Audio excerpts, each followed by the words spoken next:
Good afternoon and welcome to the Sabi Sands. My name's Scott Dyson and I'm really looking forward to this afternoon's adventure.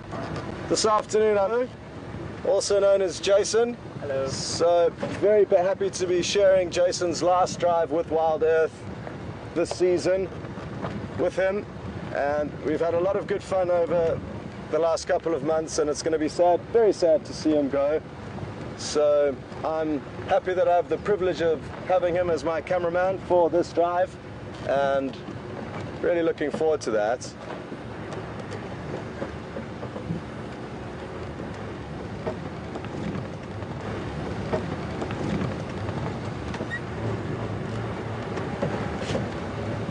Just seeing the camp managers. Hello, how you doing? Cool, see you later. I think they've just taken their little kid out. They've got a very baby girl. She's only, I think, 2 years old. Very cute, and I think they've just taken her on a little bush excursion. Just taken this road because there were leopard tracks heading in this direction this morning, but we couldn't find where they ended up going, so I just thought I'd pass by here and see if we got lucky. Mark actually found the tracks, and for those of you who are new, you may be wondering who Mark is. Mark is the other presenter, so we bounce between the two vehicles depending on whoever's finding the content, and it is a lottery. Some days Mark will find a lot and some days I will. It's a lot of luck out here, and you'll get to meet Mark shortly if you are a newcomer. For all the regulars, welcome back. So for any newcomers, it's important to realize that it is an interactive safari. You can ask us questions at any stage. And to do this, you'd hashtag Safari Live on Twitter and questions at WildEarthTV would be your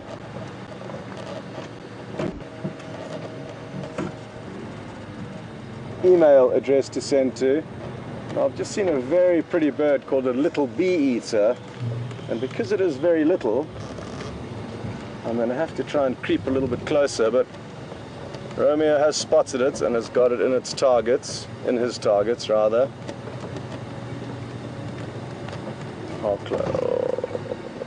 Will it go and land on the same branch? They often do go back and land on the same perch that they hunt from, but this guy's playing hard to get. Did you get a decent shot there, Jason? Negative. Okay. Sadly gone into some dappled shadows. Let's just wait here a second and see where it goes, but Jason may be able to try and zoom in on it. Have you got it there, Romeo? Yep. Sensor shot. Good. Sadly it is in the shadows, so you won't be picking up as much of its pretty colors, and the other problem is my monitor isn't working, so I've got no idea of exactly the shot that Jason's getting, so that makes it a little bit difficult for me. But they're incredibly pretty birds, and their larger cousin, the carmine bee eater, has also been lurking about. I've seen two of them lurking about these clearings. I am actually possibly going to go back to where I've seen them and see if we can't show you them before we continue with the drive. Excuse me.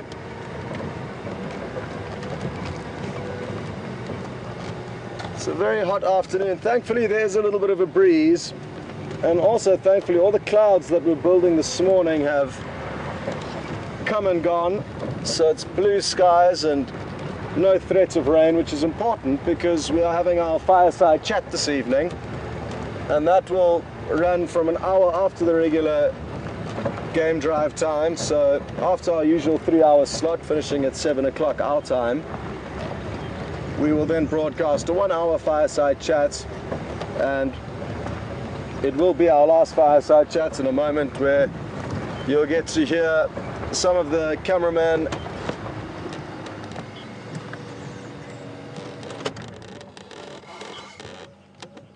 be very close, so I'm just gonna whisper, but he was in all likelihood always going to move off. We're very close to him, but a beautiful young kudu bull,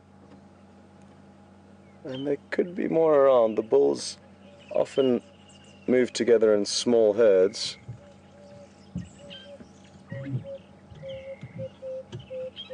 And this one's horns are probably about halfway, so that gives you an idea of how much bigger and more impressive this antelope will look when its horns double in size.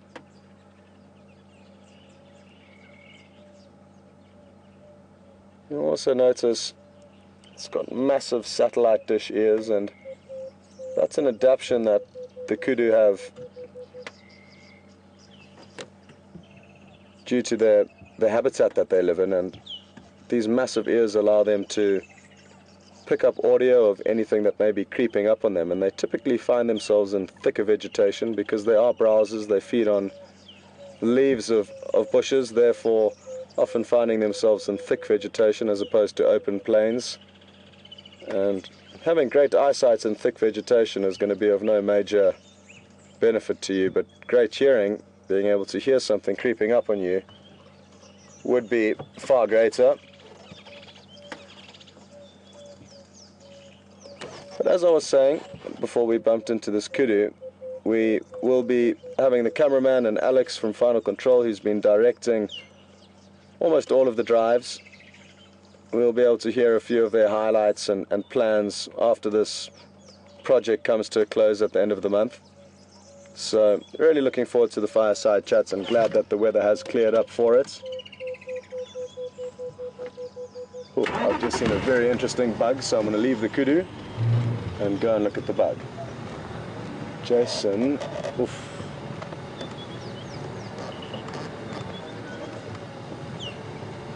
Oh, look at...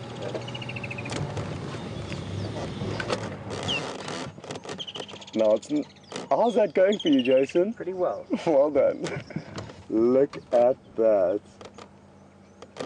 Beautiful. I wish I could have seen the shots Jason captured there. Seemed like he was in control. It was horrifically out of focus, but it was there. Okay, well, it wasn't easy, and that is a beautiful little specimen of which I have no idea exactly what it is. And what Alex in Final Control can do is hopefully get an image to Mark, or Mark can check the Twitter feed, and if somebody would be so kind as to screenshot that very interesting looking bug, our friend Mark, the maestro of the smaller critters, will hopefully be able to let us know what it is. And okay, I think we've already got an answer from Mark. Go ahead, Mark.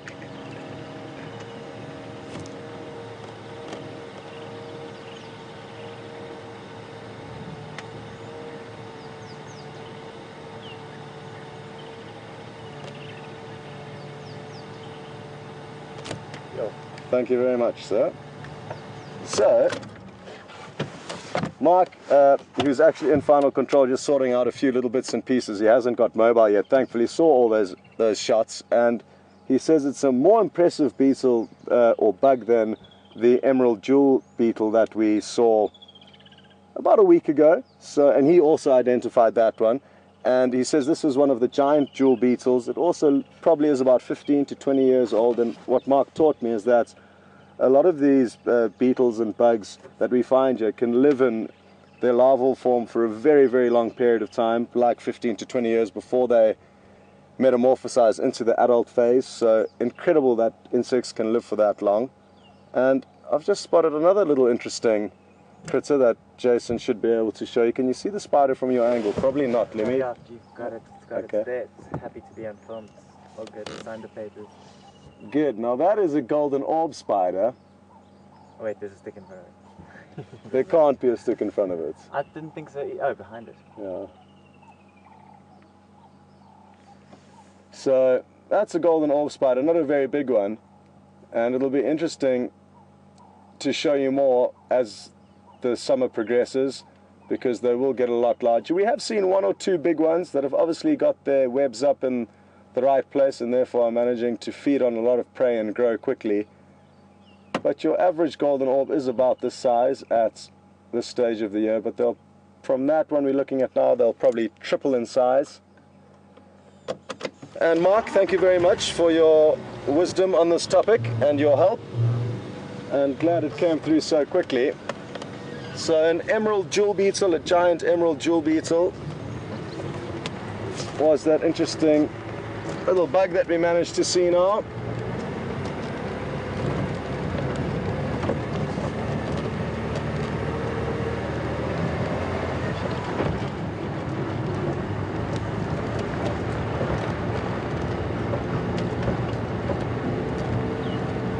It's such a pleasure having these beautiful big open clearings right outside our final control and very close to where we actually spend our day here at Djuma, because to start a drive in such a beautiful open area is always a good way to get going.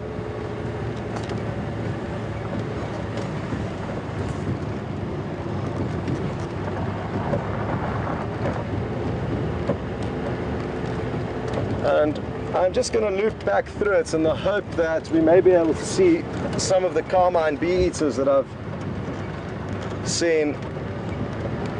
I've seen them twice in this clearing. Both sightings were within the last 3 days, so I'm hoping they've kind of started setting up a little base here.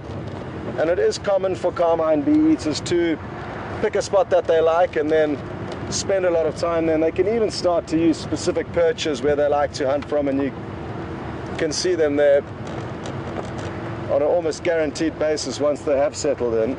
So I'm going to go back to the log that I've seen them on both occasions, and hopefully we'll be able to show you them eventually, because it has taken a while. I saw my first carmine bee eater about 2 weeks ago further north from here when I did a day trip into the Kruger when I had a day off. So they have been in the area for a while, but have not yet really set up shop, as I said, or got comfortable in any given area. Another useful thing about the carmine bee eater is that they do like to perch themselves on dead trees and hawk their prey from there, so that does make spotting them a little bit easier.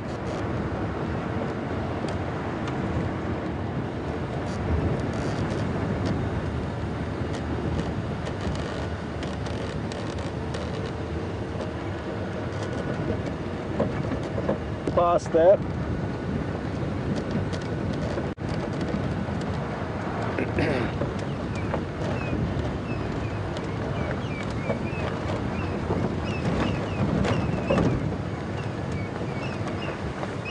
There's some grey hornbills calling in this tree. It would be wonderful to be able to show you them calling. Where are they hiding, Romeo? I don't know, I've not seen a single one.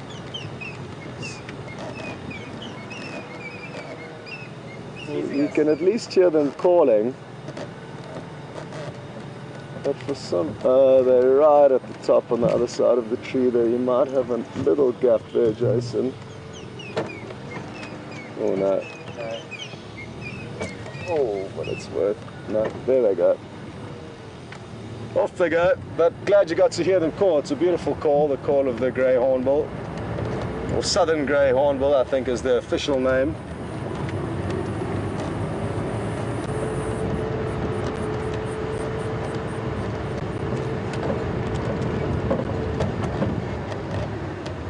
I forgot about the tree that the carmine bee eaters have been spending time in, but what I'll do is I'll show it to you so that when we see them here tomorrow,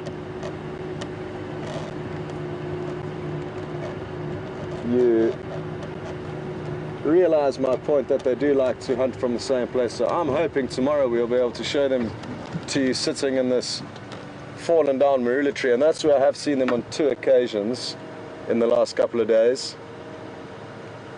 So somewhere on that dead tree tomorrow we will hopefully be looking at a beautifully colored bird. It's a pinky red color and one of the larger bee eaters in this area, or the largest, I think it's fair to say. So really impressive bird.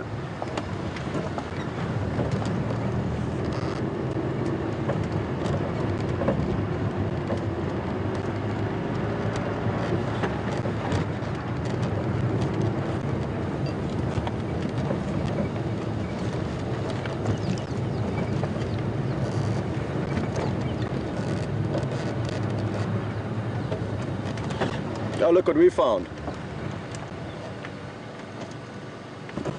It's the rare and elusive VM and Mark combination heading off into the unknown.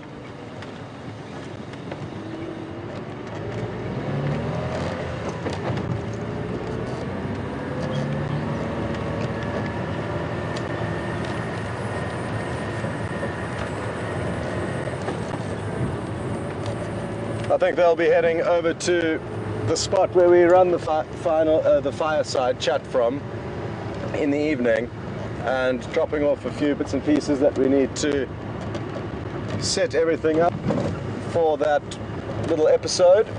So they're getting that ready, and really looking forward to this evening's fireside chat.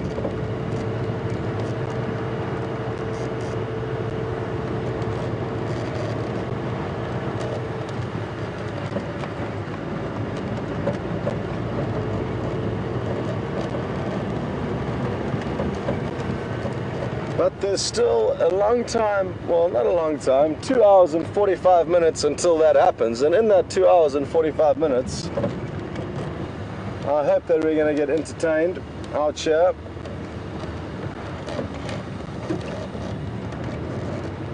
This morning was a little bit difficult on the predator front. We had quite a few different sets of tracks, but all heading into areas that are quite difficult to follow up on. You get some areas that you'd prefer to find tracks where there's a higher road network which allows you to check more easily for tracks of the animal, whereas there's other areas where there's big blocks of wilderness where no roads take you, and if the animal's in the middle of there, it's very difficult, or heads into one of those big blocks, it's very difficult to follow them or their tracks, especially in the summer with such long grass and thick vegetation.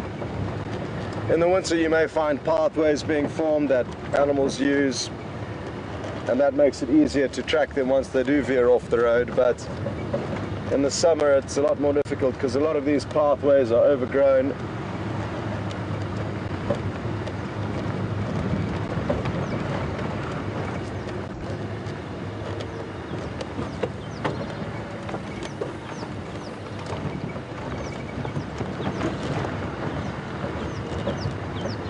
That being said though, there's nothing to say that we couldn't bump into 5 leopards this afternoon without even tracking one of them. You can get lucky. The most I've ever seen in one drive in the Sabi Sands, and this is adult leopards, not including cubs, is 7. So it is an area where you can get extremely lucky with leopard viewing. There's a little squirrel bounding across the road. You know what they say though, Scott? Tell me. Cats like to play. The cats like to play. Jason just reminded me of the bloops that I made on one drive. I thought I would say a well-known quote or proverb, which was more along the lines of, when the cat's away, the mouse will play, but I just said, cats like to play. So, and then realized that I'd gone way off as soon as I said it. So it's been a lot of humor for the team, telling me, reminding me about that little bloops I made a few weeks back. So thank you for reminding me again, Jason. Keep on doing that.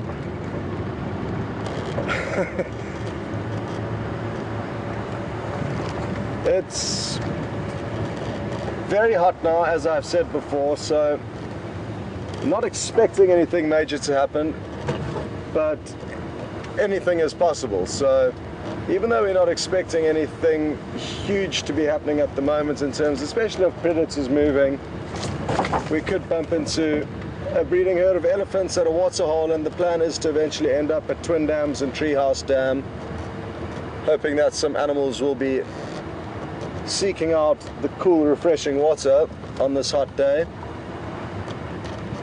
We may well do a little bit of a drive through a riverbed, which is one of the coolest places. It's the lowest lying and therefore the coolest, and also very shady due to the vegetation that grows along the riverbed. So we may do a short drive through the riverbed, which I look forward to.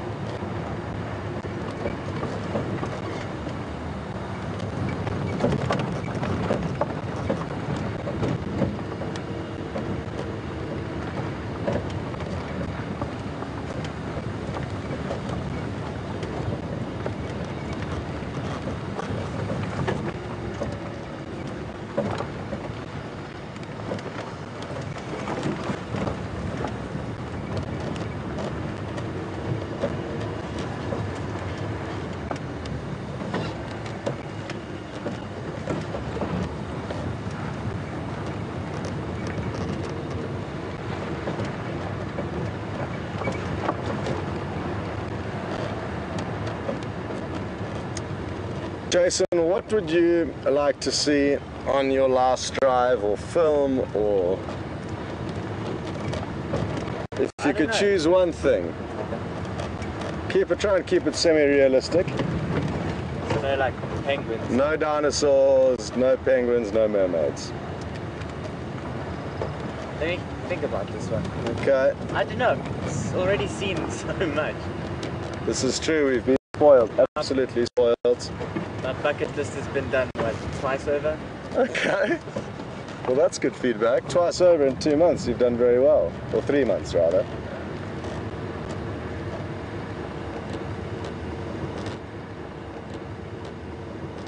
Well, they're easy to please. Anything goes. I'm happy with that, so I'll take that as your answer. Unless you would like to change it. I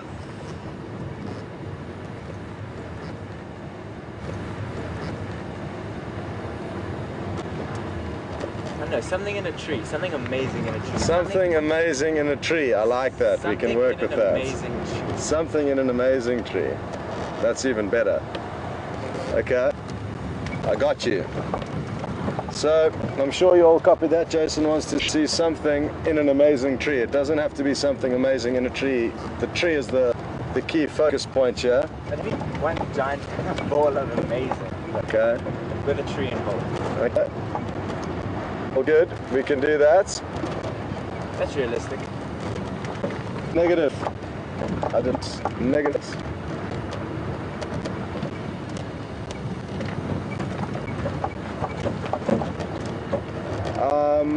Beaver's Nest, Pan Road, Twin to Drive Advantage.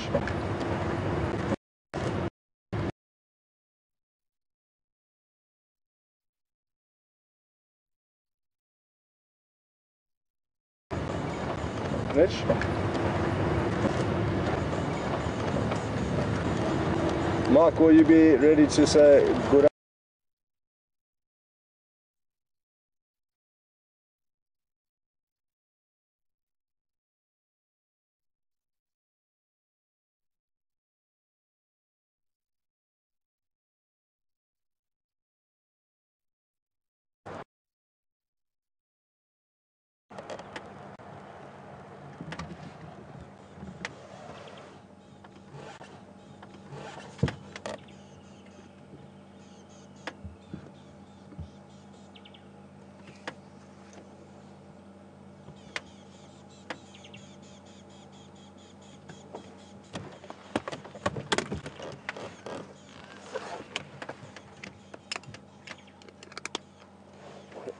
Alex, did you copy that message?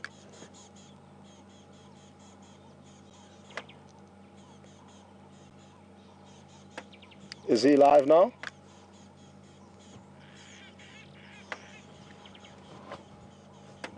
Affirmative.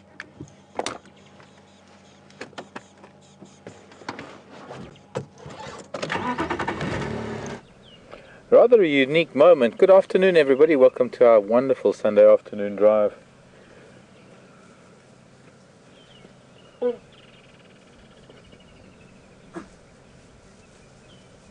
Quite incredible that they were all making their way up from the dam in an easterly direction, and they've all turned straight towards us. So something turned them to come right past us.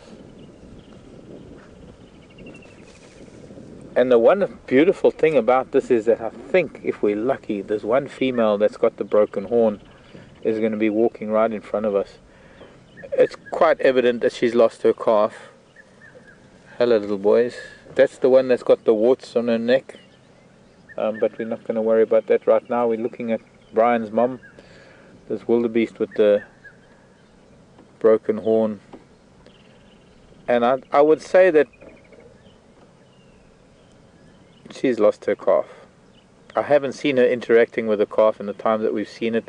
But one of the things that I wanted to look at is that it was evident, or it looked like, when she was walking down to the dam the other day to drink, that the horn was actually loose and was actually swinging as she walked. Although she's moving her head quite a lot at the moment, and I'm not seeing that horn moving at all. But maybe it's an optical illusion sometimes.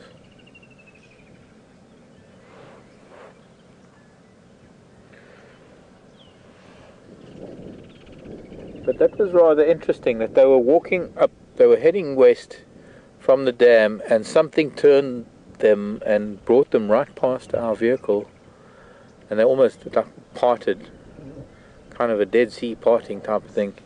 Some of them moved behind us and some in the front of us, and they are now, or maybe they're just accepting us now as one of theirs. And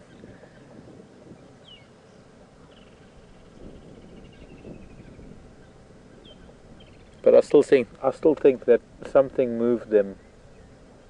They saw something, or something disturbed them heading this way. I was on my way down to Gowrie Dam. We're not far from Gowrie Dam, in fact, if Wiem moves the camera. My name is Mark, by the way. Wiem is on camera with me this afternoon. Welcome to Wild Earth. Welcome to Djuma Game Reserve. We're on our live PM safari. Sorry, with my other glasses. Got to find them. Djuma Dam or Djuma Waterhole, Gowrie Dam, goes by a few names right down below us. And the camera that I'm sure a number of people have been watching, and they've probably seen these wildebeest down at the dam for the day. I'm so sorry to have missed the elephant that were there. We had 4 elephant bulls that were playing in the water. They must have been a lovely rough and tumble sort of game that they were having in the water. I noticed that they displaced a few buffalo just on a little bit of the photographs and footage that people posted to me. Sadly not anymore, and I would expect on a hot day like today we would have some elephants swimming, but it does mostly happen in the heat of the day. Still a lot of buffalo down there, and we're going to go down there and see if we can find that calf that is either abandoned or orphaned. And I think just quite a wonderful thing that this buffalo calf that is really quite young, it's only a few months old, seems to have found solace, or seems to have found some comfort with these big old dugger boys that are hanging around in the mud all day. And it is the safest thing for a calf. It is the best place for it to be, hoping that another breeding herd, another big herd of buffalo might come by at some point.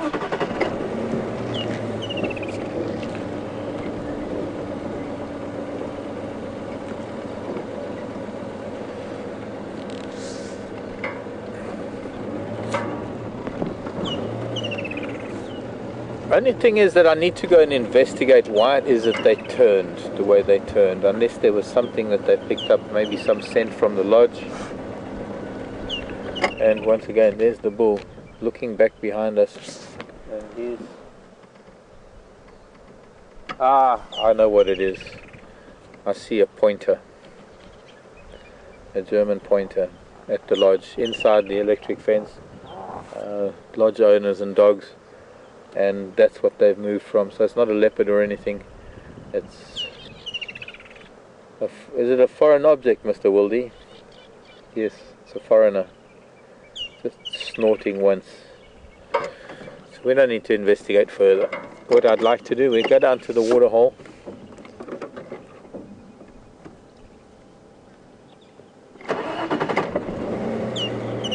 See what's happening with this buffalo calf.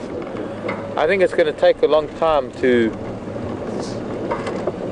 see an end to the story, unless lion come along, or even a calf is big enough, or rather small enough for that matter, for one of the bigger leopards to take it out.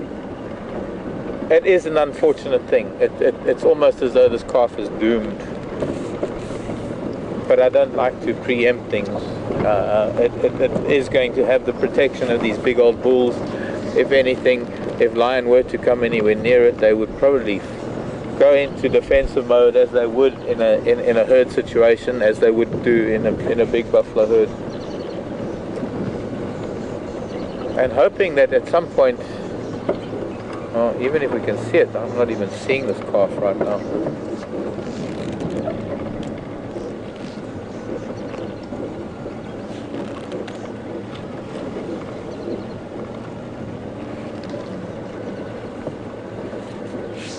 You want to swallows on water.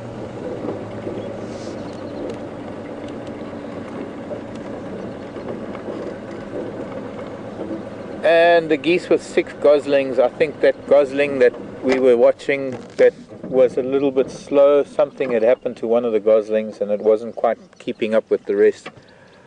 Well, I think we can safely say that that gosling is not a gosling anymore. 1, 2, 3, 4, 5, 6. Only 6 goslings left. I'm not seeing this buffalo calf. So I'd like to know, any of you were zoomies today, if any of you might have seen that it walked off or where it went. Maybe it's hiding behind one of these big bulls. It's such a tiny little thing. Could easily be lying behind a bull lying in the water.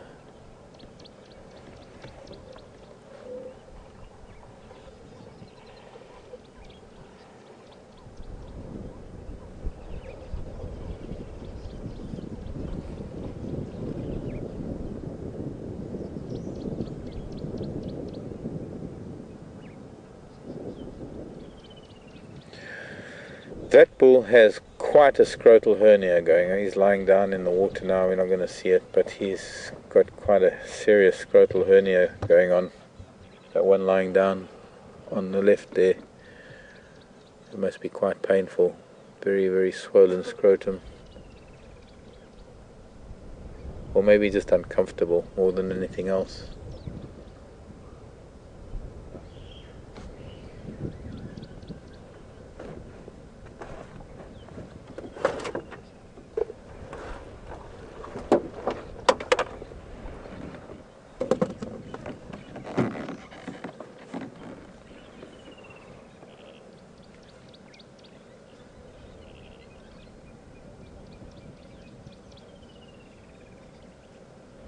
And there is a cow here as well, actually, believe it or not. I mean, that looks like a buffalo cow to me. The one of the 3, the one on the right of those 3, that one that's sort of looking to the right, she looks like a cow to me. I don't know if she has anything to do with that calf that is here. But it's not really unusual for buffalo to be separated from the herd when a herd is moving around, and for those individuals who are suddenly find themselves alone, suddenly find themselves separated from the herd at this time of the year, to find the likes of these big bulls, these old dugger boys as we call them, and to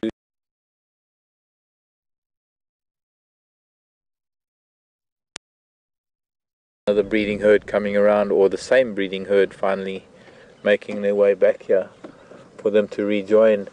Because for them to set off and go and try and find the big breeding herd, this sort of 200-300 maybe 500 strong herd of buffalo,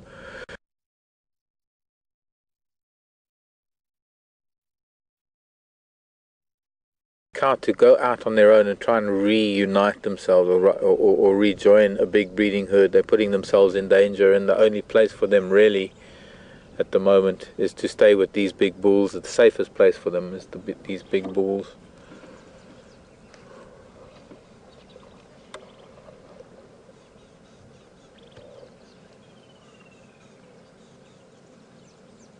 And it's just a younger bull, it's not a big cow.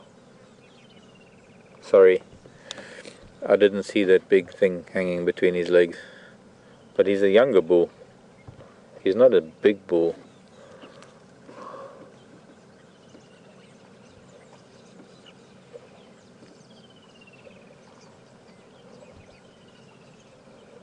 Anyone can make that mistake. He had his back to us. Didn't have quite the boss of a big bull.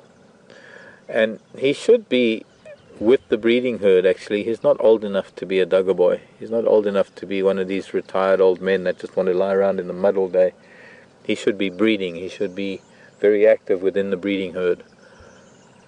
And whether or not he, much like the young calf that has been here, was separated and have joined up with these old boys. We did see a cow. We have seen in the past, we have seen similar thing with a cow, even a small family group of cow and calves that were left behind by a big breeding herd that have joined up with old bulls, and over time they rejoin the herds.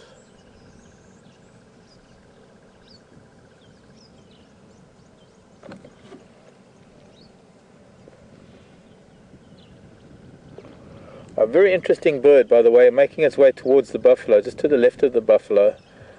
And it's a bird that we only find on the water, especially on rivers here in the Lowveld.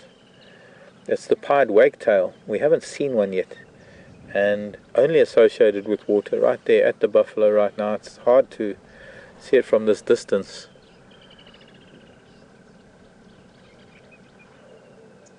Pied wagtail. Cape wagtail, quite a common wagtail. Now, I believe you get wagtails up in Europe too.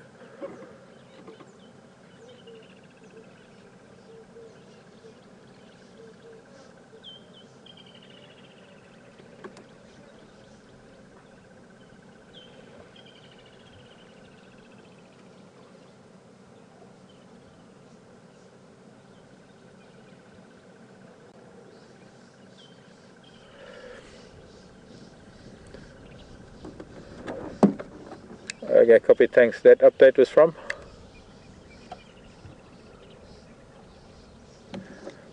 Deerfield, Ohio. Thanks, Deb. Thanks for that update. We've had an update from Deb saying that that calf went off grazing with some of the other buffalo bulls that might have been here.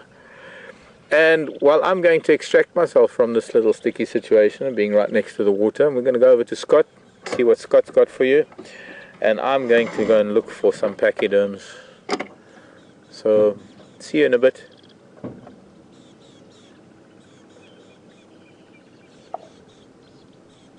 Oh, you see this catfish that came out here? This... Welcome back, folks. We're in the riverbed, and no good things, nice and cool. Really enjoying the scenery here.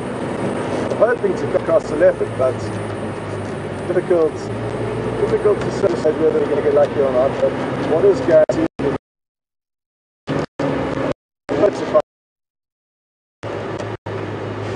magical sights, because it's one place that I've yet to see a leopard, and we'd really like to see one here before we go. Well, some of you are paying attention and notice that I'm actually not driving the car, somebody else is. Afternoon, Jason, how's it up there in the driver's seat? I just thought I'd feel what this feels like. It's been pretty amazing, but I actually feel like I belong behind the camera. Scott belongs here. But I just take this opportunity to say thank you to everyone. I've had so much fun. I've learned so much, and I hope to see you all very, very soon. But I can't do this job anymore, so I'm out of here.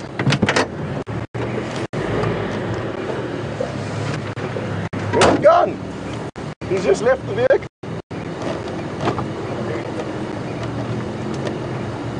Well done, don't worry, we've got it.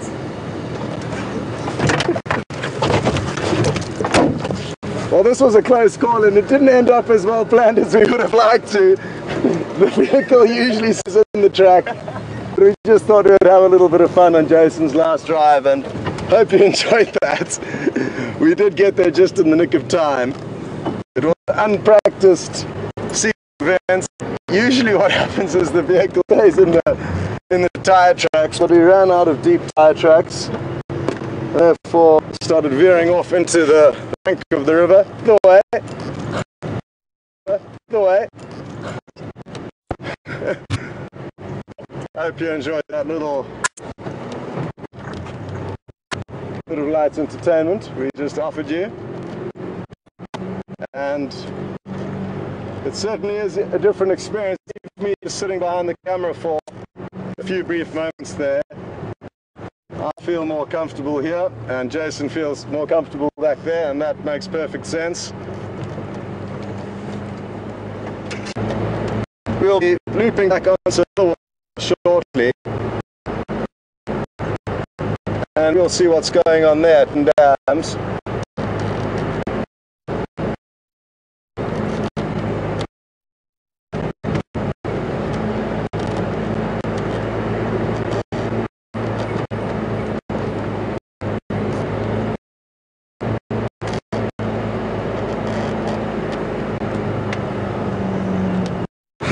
Nearly and badly, but thankfully we recovered just time.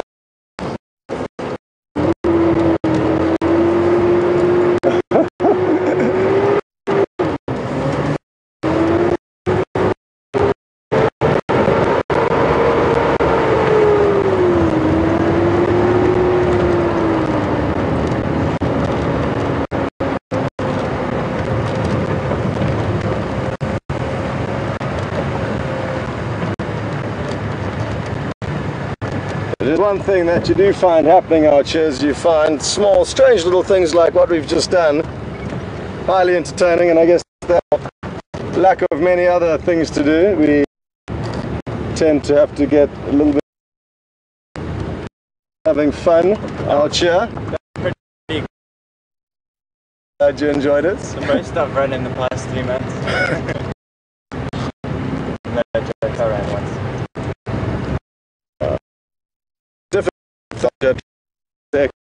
Because you tend to find we are working at the best hours of the day to do exercise, and there are elephants and lions where you could possibly run. Yes, running into elephants and lions is also a problem.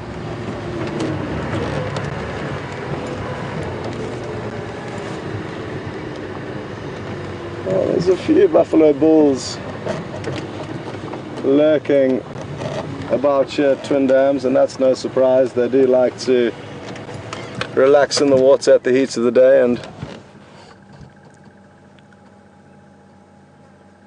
I believe you did also just see some buffaloes at Djuma Dam with Mark, so no surprise to find them here. It would have been great to find some elephants that tend to be more active around waterholes, although having said that, at this very second, the one bull decides to start performing for us, so that's lucky. And an oxpecker just landed on his back, so all the animals have decided to get involved in the opportunity to be in the spotlight for a few moments.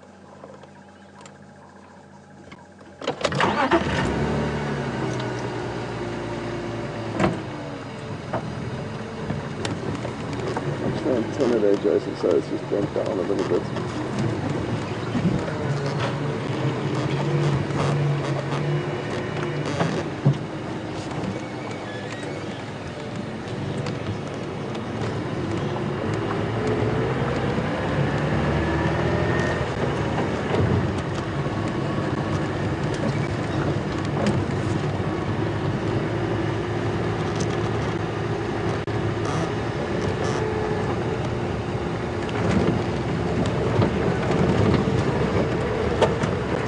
Now these two Egyptian geese that we're looking at over here have got a nest nearby, and we're looking at over here have got a nest nearby, and noticed this nest a couple of days ago, but confirmed that they were actually nesting in it yesterday when we were spending time in this area with Kunyuma. And what I'm going to do is I'm going to head across to their nest now and show it to you, because it's absolutely remarkable what happens with these geese and other geese and ducks around the world, depending on the species, but a lot of them do nest up in trees. But unlike other little bits and can then fly for themselves, geese and duck can be different in that they don't feed their chicks. Their chicks can feed themselves from the day they're born, and therefore the chicks need to plummet out of the nest in order to get to the ground, and it can be very high, and you'll see shortly exactly how those two Egyptian geese's chicks are going to have to plummet to the ground before they waddle their way down to twin dams, and that itself will be a bit of a trek because it's not very close, but it's going to astound you how high these chicks are going to fall out of this dead knobthorn tree that they're nesting in. There's some Inyala crossing the road. We might hopefully get the last few glimpses of them before they disappear into the thickets.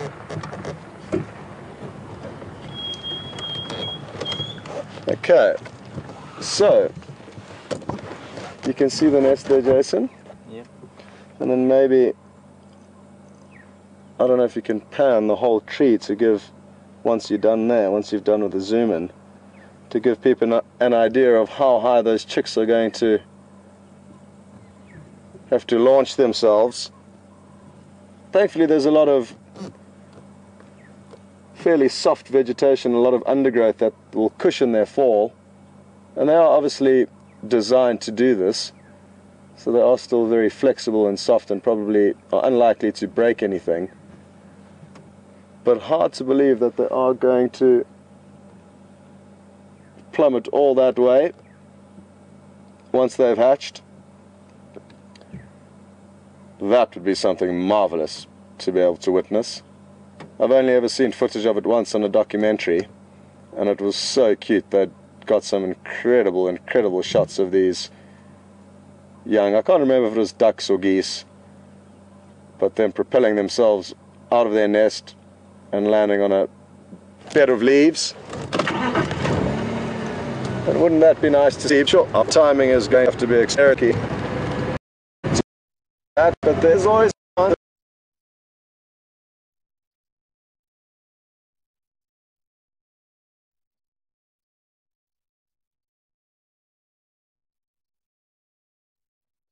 matter.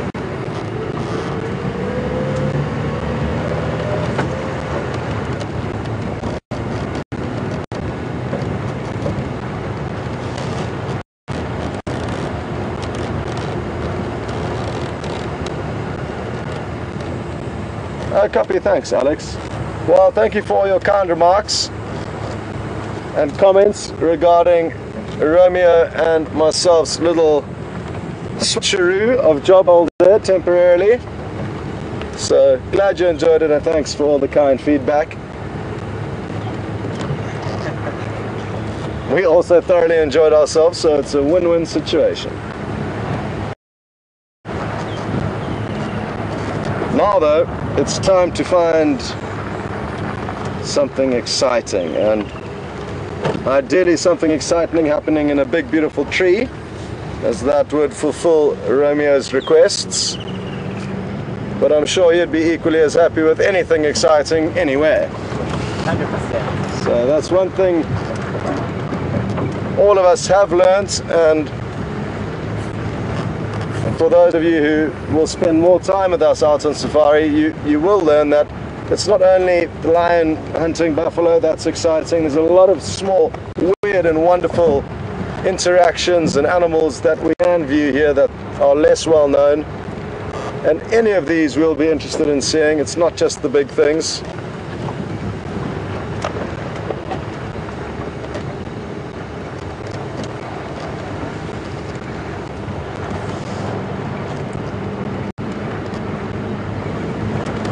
Okay folks, but it sounds like Mike's got something interesting going on his vehicle, so let's get across to him and see what's happening over there, and we'll catch up with you shortly.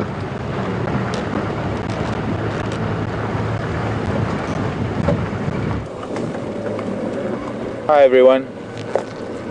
Well, we've come to the other side of the dam, and I was going to be heading up Mvubu Road. I was going to go and look for those elephant bulls that were here earlier, but there's a juvenile fish eagle. Now I don't know if you managed to catch it on camera earlier, but it's clearly been eating something, and I would imagine it's been eating a fish.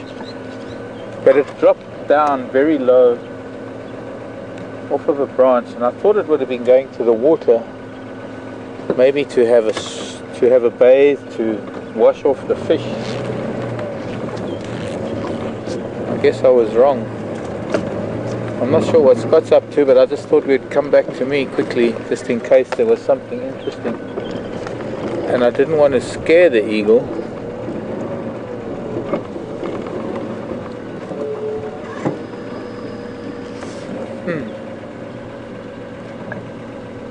There it is.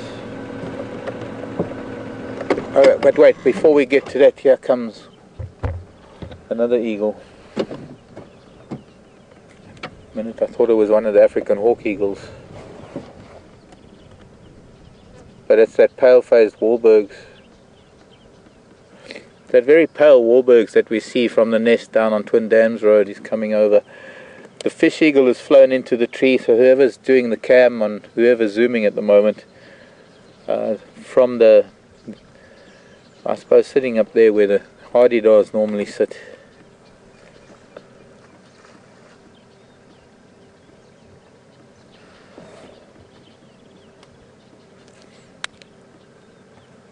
And that was the Wahlbergs flying around. So I was a bit excited that something would happen. And we're going to carry on. We're going to go up Mvubu Road. We're going to see if we can find out where these young elephant bulls went after they were playing in the dam. It was quite a while ago. They could possibly be miles away by now. But it is a hot day, and my guess is that, well, they're likely to be just sitting, well, not sitting, but they're just moving slowly up the drainage line where the tall grasses are, green grasses. They don't get the opportunity to feed on these grasses for most of the year.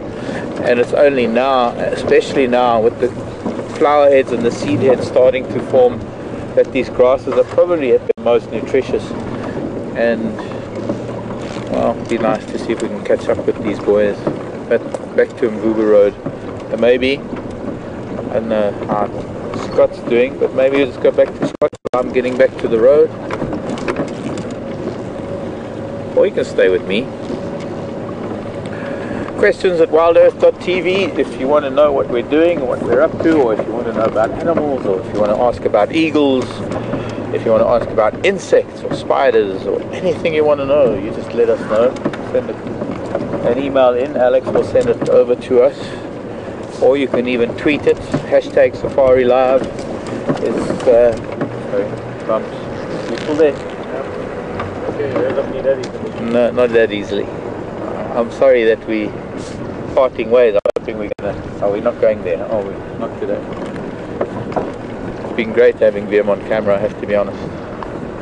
It's been a great crew that we've had. We're going to be around the fire tonight. We're going to have our fireside chat starting at 7 o'clock at the end of the drive. I don't think weather's going to spoil it. Blue skies, 360 degree blue skies.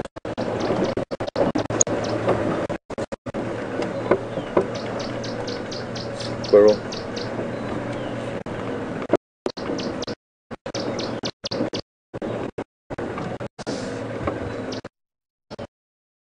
I can't see it.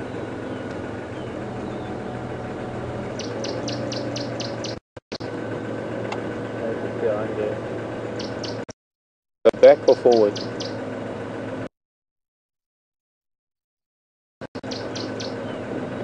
There he is. Yes, there we go. Look at that little face. Now, in the way.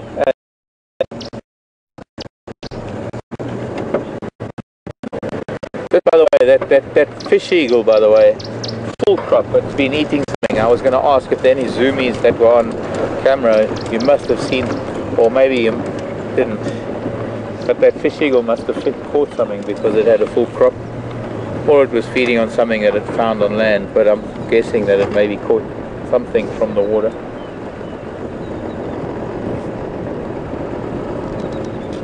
I think it was only the day before yesterday. We were with that big Ellie bull, the one that we had this morning, that was at the marula tree this morning, that lovely big bull. We saw him down here at Guyatela, just in front of the lodge, and he was feeding on a lot of the tall grasses, and I'm thinking that maybe some of these bulls might have done that, but they also might have moved quite far by now, as Alex says.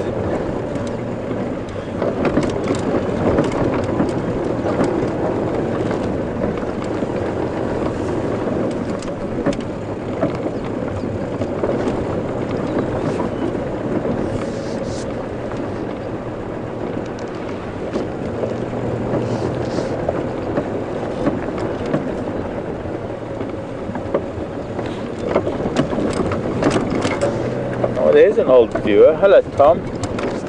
Of hartelijk welkom. And I don't know. I'm trying to think of how I could say it in Dutch, but welcome, Tom. Hartelijk welkom. And nice to know you with us again. Tom has been a viewer for a long time. Tom's in the Netherlands, wanting to know about a black mamba, wanting to know if it's a dangerous snake. It is, Tom. It is unfortunately dangerous because it's not only it's a very highly venomous snake. It has a neurotoxic venom, which means that the venom attacks the nervous system, and it's very, very powerful, so it attacks the nervous system very, very quickly, and that means that the heart and lungs and everything shuts down. The limbs, one becomes completely immobile, and your natural muscle ability ceases to exist. So even if you can consciously think of beating your heart or breathing, it's not possible, because the neurotoxin just suppresses your nervous system completely. The other unfortunate thing about a black mamba is that it is big. It knows it's big, it knows it's dangerous, and it's irascible. It's very easily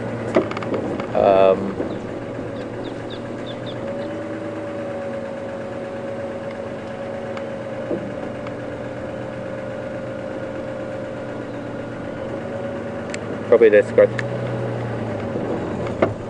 okay. But the black mamba is a short-tempered snake. I think if you have to look at us as humans or dogs or a bunch of other, in fact there are probably a number of creatures that there's just some individual or some, actually it's not so much us humans, but breeds of dogs, as there are species of snakes, where some snakes are mild and some snakes are easily excited, and some snakes just don't take much to get them aggressive.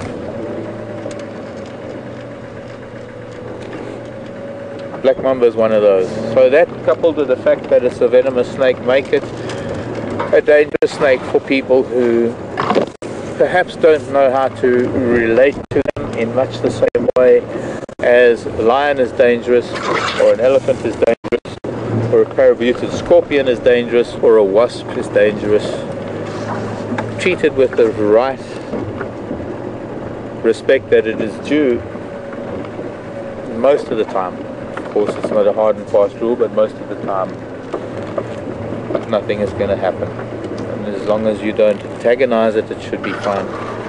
There are, however, extenuating circumstances with us humans, because we often don't really see the signs that we need to see. We don't find, or rather we don't recognize when animals are giving off subtle signals that should tell us that they mean business. There are a lot of snakes that, even though they might be venomous, they're not really that dangerous, because they don't pose a threat. They're not short-tempered. They're very mild-mannered. They're only after whatever they can find in whatever habitat that they live in. And I'm speaking of things like worm slung and to some degree the lion snake. Can't include any of the cobras, but the Mozambique spitting cobra is a relatively relaxed snake. I mean, you could, unless you really hassle the snake, it won't stand up, and unless you really hassle it more, it won't open its hood. And it's only after you really not getting the message that it'll start spitting, and it even takes a lot longer or a lot more than that for it to bite.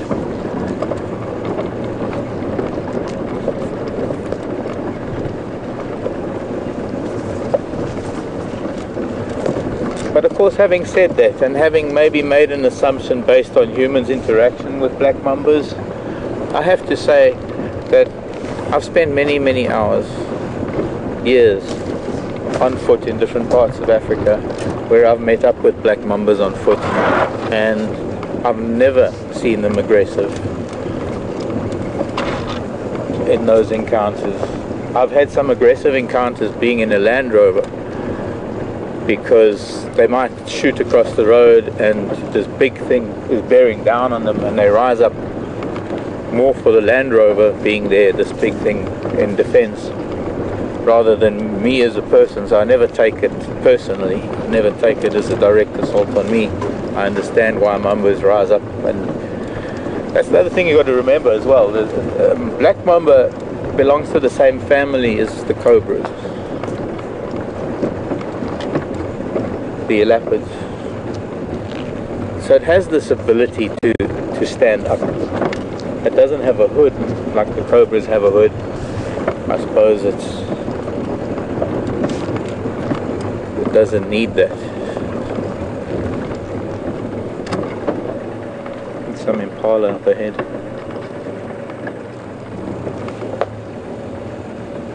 But it's frightening to have a black mamba standing up next to a Land Rover and being aggressive towards it. It's fearless. And fearful.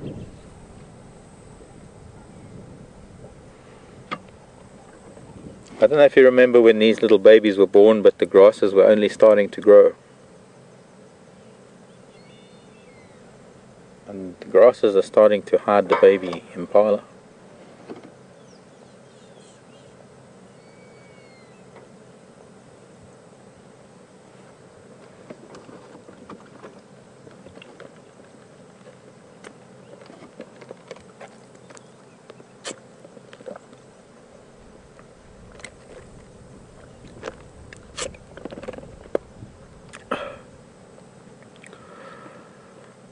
There's another bingo quote.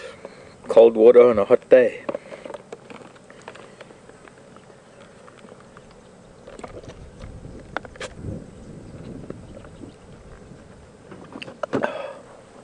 I think some people might know where that's coming from. Who's that on the big tree there? Looks like a shrike to me.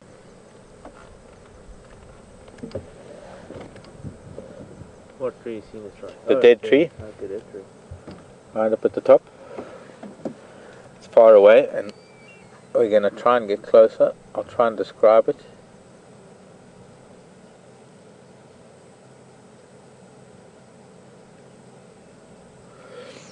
It's got a black mask. Looks like a little bit of a grey cap.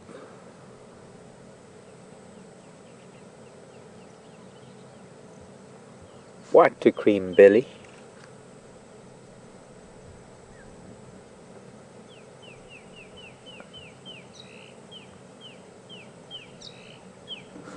Dark upper wing.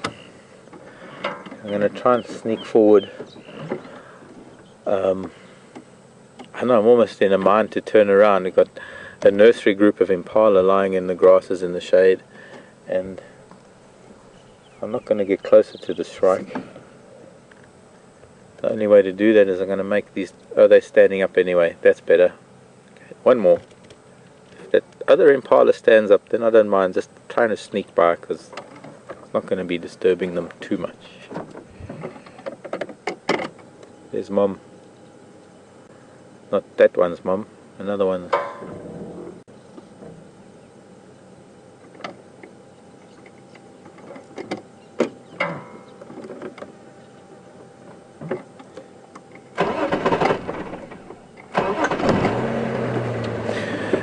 Tom, I hope that answers your question.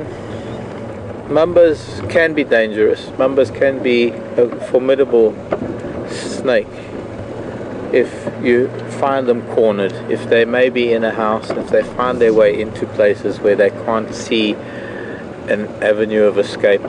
They, like almost anything really in nature,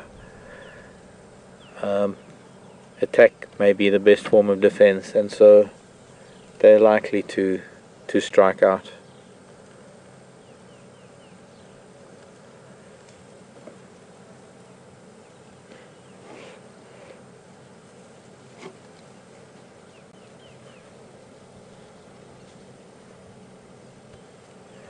They're already old enough, these lambs, that are the horn buds coming out. Most beautiful light also.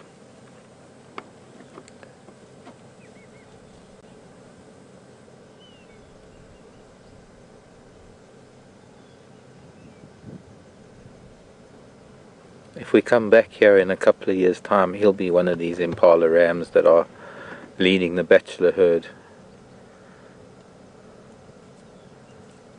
Hello, little boy. Is it somehow you know that we're talking about you, that you come up to the vehicle?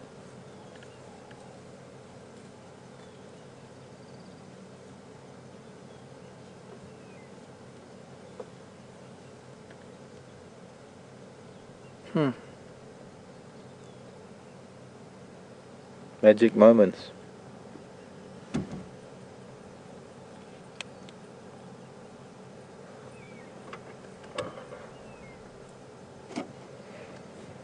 Of course, we lost our shrikes.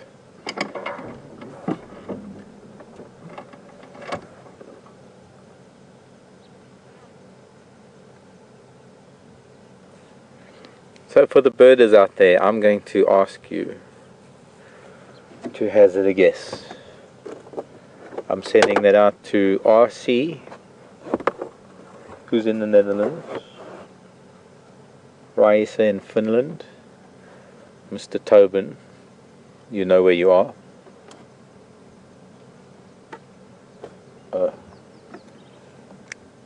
Alex, who are you talking to? Okay, copy, thanks.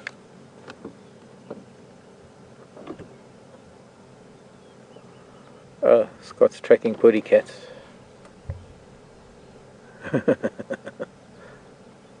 Jason's with Scott this afternoon, by the way. And some people have been asking, yes, Jason is, there's another little boy, this one that's lying down. His horn buds are also starting to pop out now.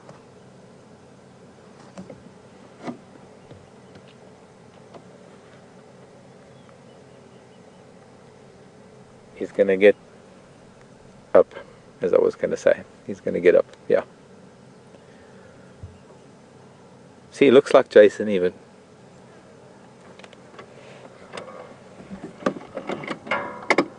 So yeah, a lot of people are asking.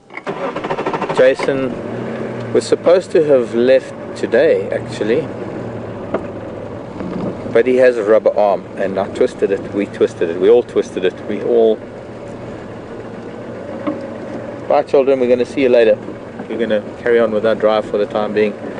And there's the ram just pushing through the guarri bush right now. But yes, Jason is going to say goodbye. Jason will... He will... come and say goodbye.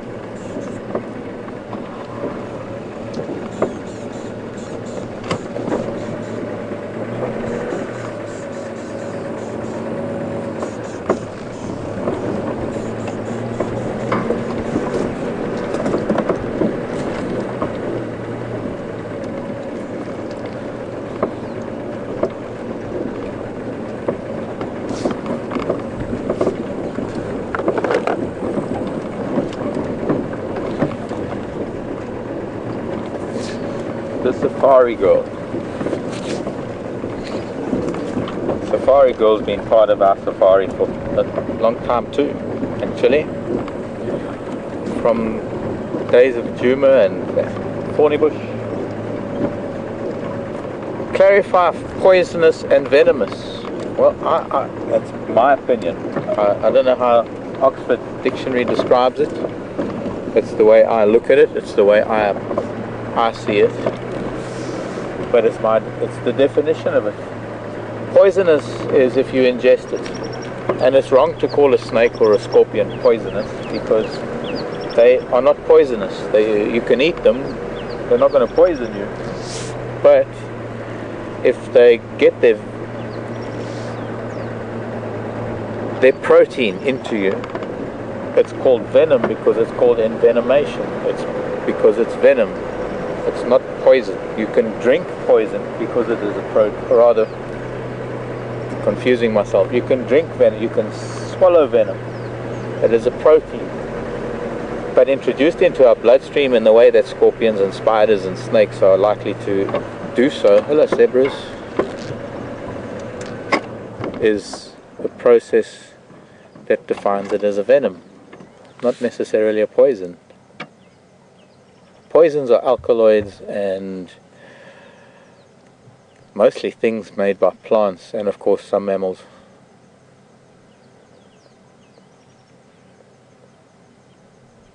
This is the stallion. We've been watching this herd, and I don't know if those of you who are with us this afternoon are from earlier today. But one of the things that came up when we were watching zebra is whether they're so unique that each one of them is different. And I was trying to point out that there are certain shoulder patterns or facial markings or rump patterns. It doesn't really matter which part of the zebra you look at, but if you look at one patch on a zebra and look at the same area on the body of another zebra, and you could look at every zebra in Africa and never see the same thing twice. So yes, they are as unique as we are. Unfortunately, we don't have stripes or anything, so we've got to look at fingerprints to try and really set ourselves apart. But that's the equivalent of a fingerprint, or a barcode for that matter, for those who are more technologically minded. Big stallion, those are his mares. There is a little foal. I'm going to try and they let us spend a bit of time with them this morning. This is a herd that seems to be around at the moment. They've also been spending time with the wildebeest, or rather, it seems to be the other way around. During the day, the wildebeest know that there's not much chance of anything happening, but early morning, late afternoon, let's go find the zebra, because the zebra are going to be the first ones the lion are going to chase, because they're all black and white and all standing out like a sore thumb in the middle of the green grassland.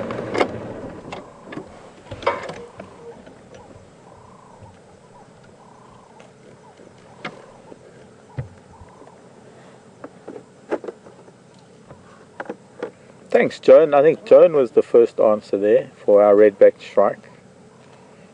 Who else, Alex?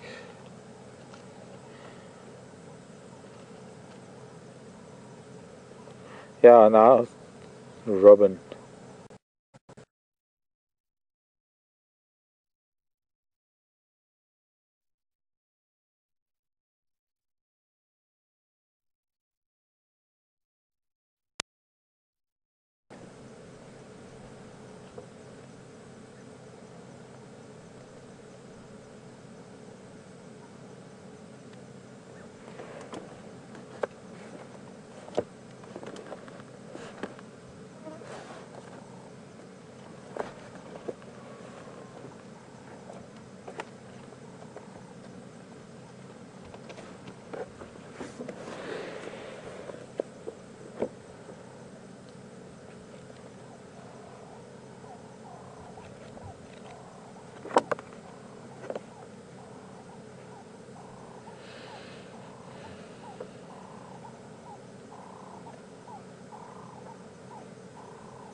Yeah, that little foal down the road wants to play with the little impala, because none of the zebra want to play.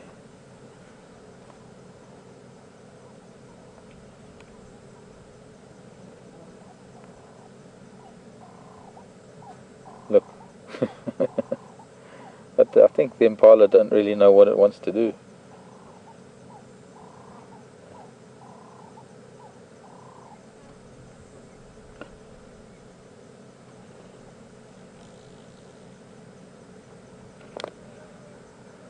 Okay, so that's shrike.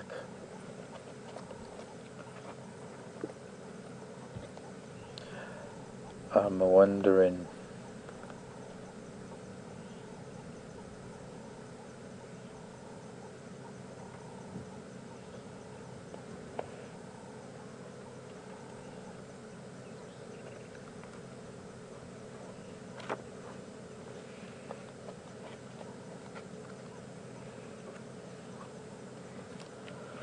Really, Tom, you want me to answer that one? Tom's asking, are they white with black stripes or black with white stripes?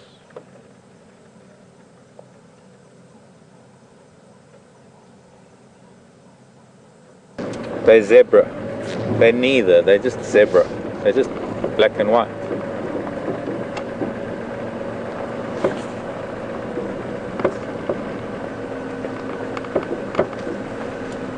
How's that for diplomatic? Because really, that's what they are. They're zebra. Sorry, children. Kind of spooked them a bit. Let them calm down.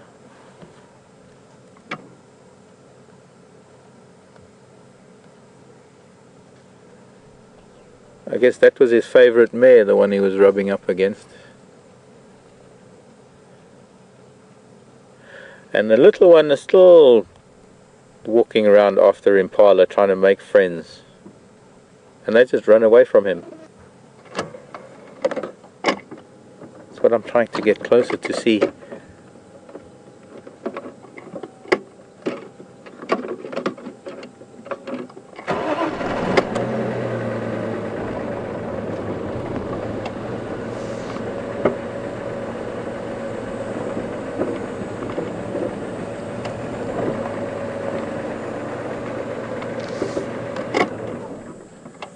Sandy, New York, and we're going to try get the camera on that Sandy, that black dot on the inside of the front legs. It's almost like a callus, really, but it's not quite. I know that you get it in horses, and I know from previous discussions with our viewers, it's called a chestnut, I think, in the equine world.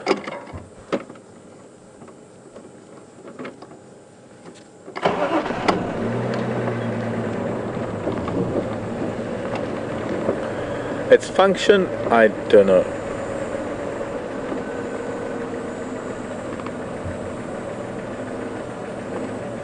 It might be a place where, I don't know. It might, I have no idea. There's that little foal now, it's having a good grooming session with its mother, maybe. Most likely its mare. Stopped.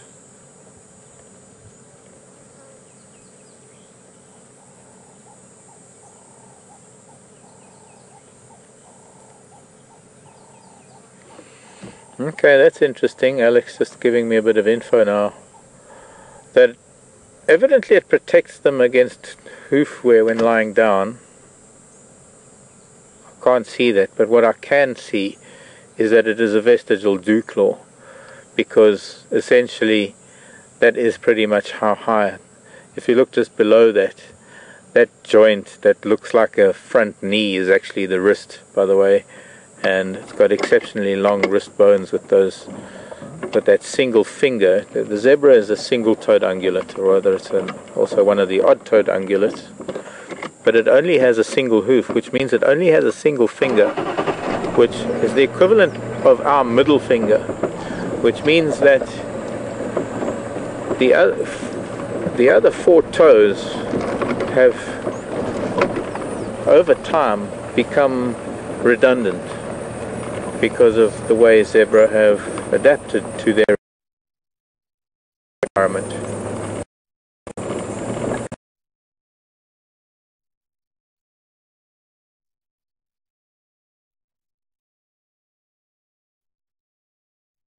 Tracks again while I'm playing with zebra.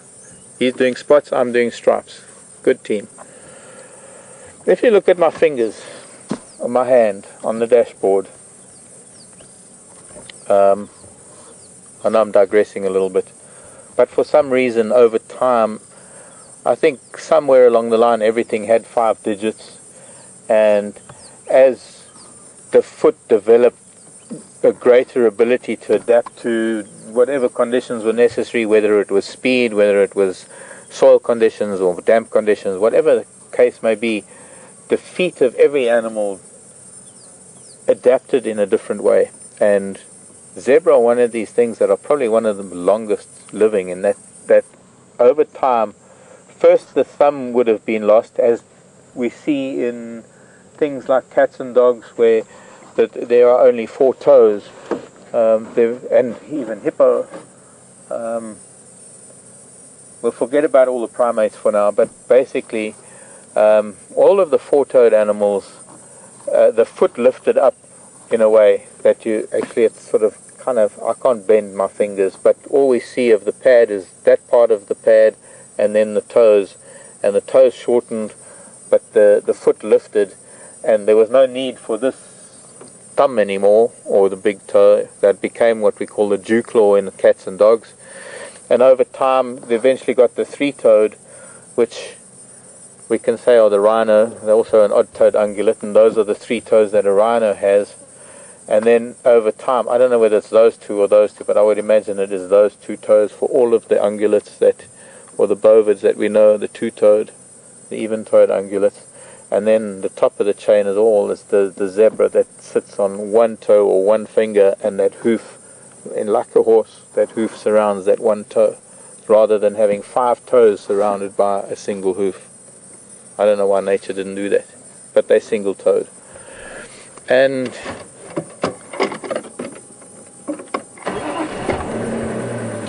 in that process of losing the thumb or losing the dew claw, if you look where the wrist is, could well be the vestigial dew claw.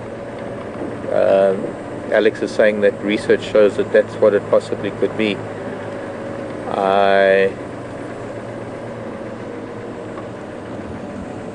have to go with it, since I don't know anything other than that.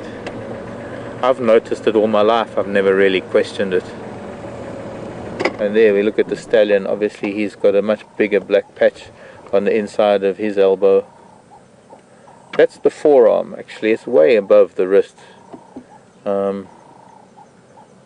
It would be like the equivalent of a tattoo on my forearm. I can't believe it has anything to do with hooves. Like some mare's getting frisky.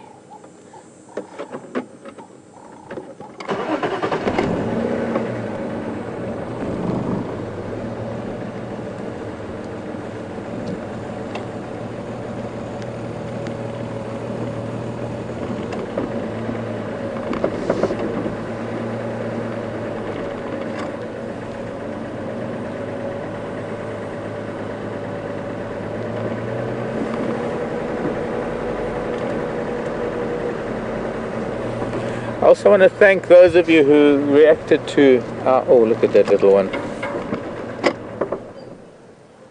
Did you catch that? Because that was good. I sometimes have to watch the road. I don't often do that, but this time I had to. That's the young colt at the back, just in front of the stallion. I'm sure he's not going to be tolerated for as I said that, the stallion's moving him on. That was funny. I think that stallion's losing his patience with this young colt, maybe.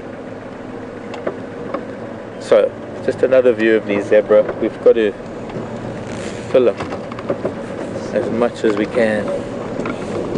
This little piece of Africa here at Djuma Game Reserve. Huge weather front that looks to be hanging over the escarpment above the mountains.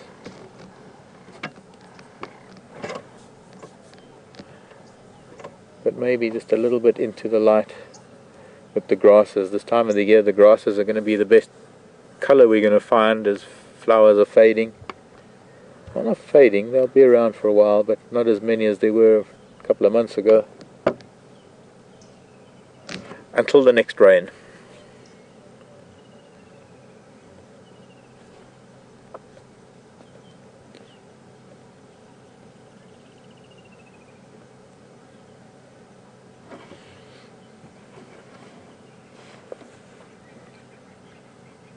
The young colt's hiding next to his mare now. The other side of the stallion. Stallion is Fleming, or he's doing the Fleming grimace, baring his palate and mouth to the air.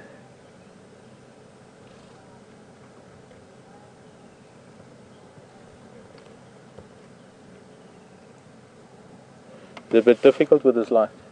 I wanted this light because I like this almost semi-silhouette, or just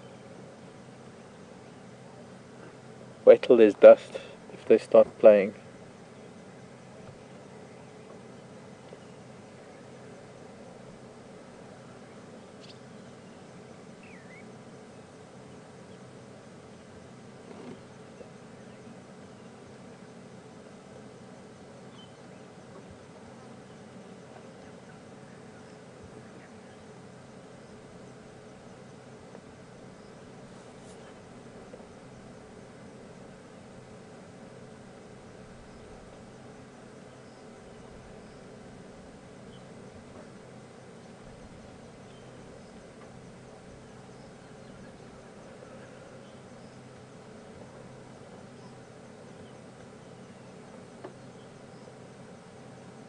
And as the impala lambs start growing up, the rams are starting to select their ewes and starting to become quite dominant.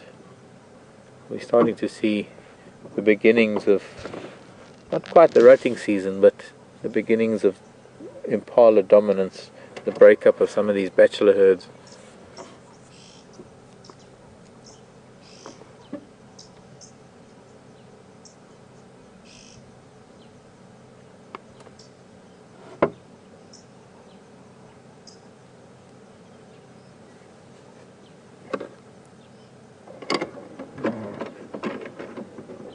Change angle.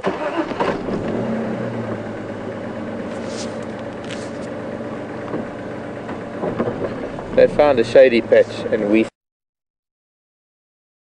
sitting in the sun, filming into the sun. We have got to be crazy, but it was just beautiful light. But now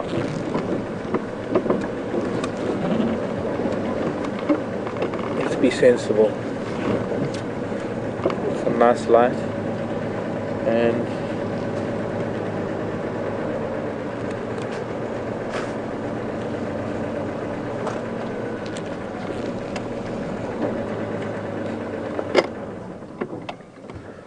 wait for that elephant to come over the hill to come and feed on marula fruit.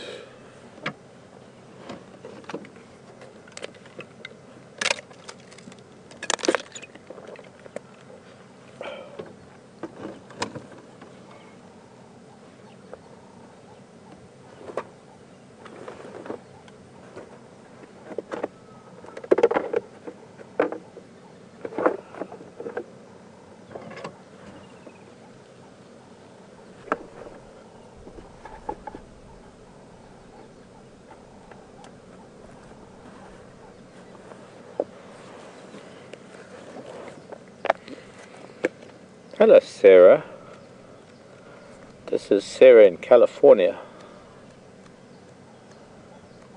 How are zebras' teeth different to that of horses? Very slightly, Sarah.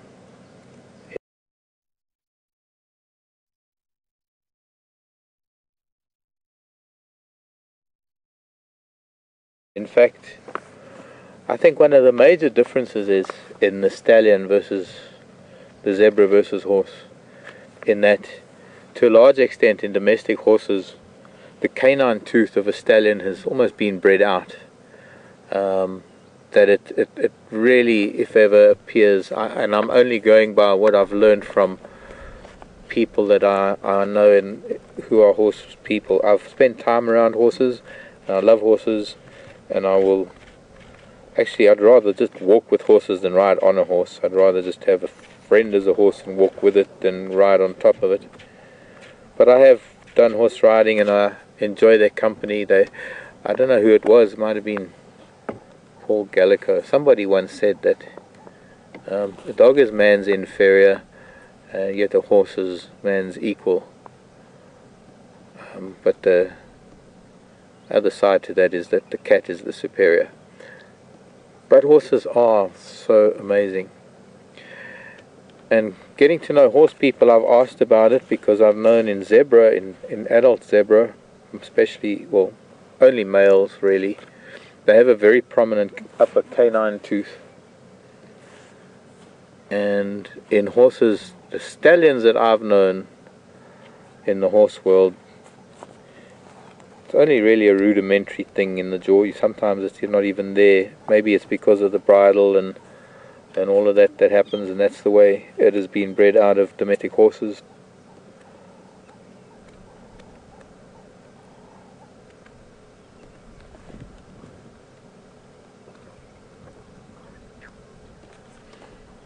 Other than that, I think their incisors are identical. Then of course the molar set, obviously there will be a slight, no, I wouldn't say identical, okay, might have been a little bit misleading there. Not identical, but of course very similar. I don't think I have anything here with me that has skulls. Maybe my tracks book does. I'll look in the library. There might be a zebra skull in my track book.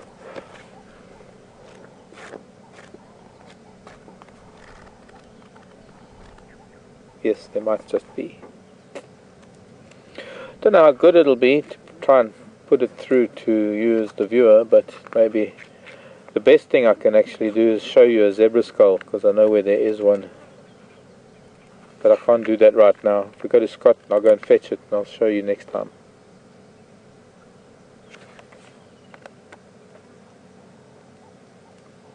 Doesn't look like there's even a zebra skull in this book. There are a few skulls, but not a zebra.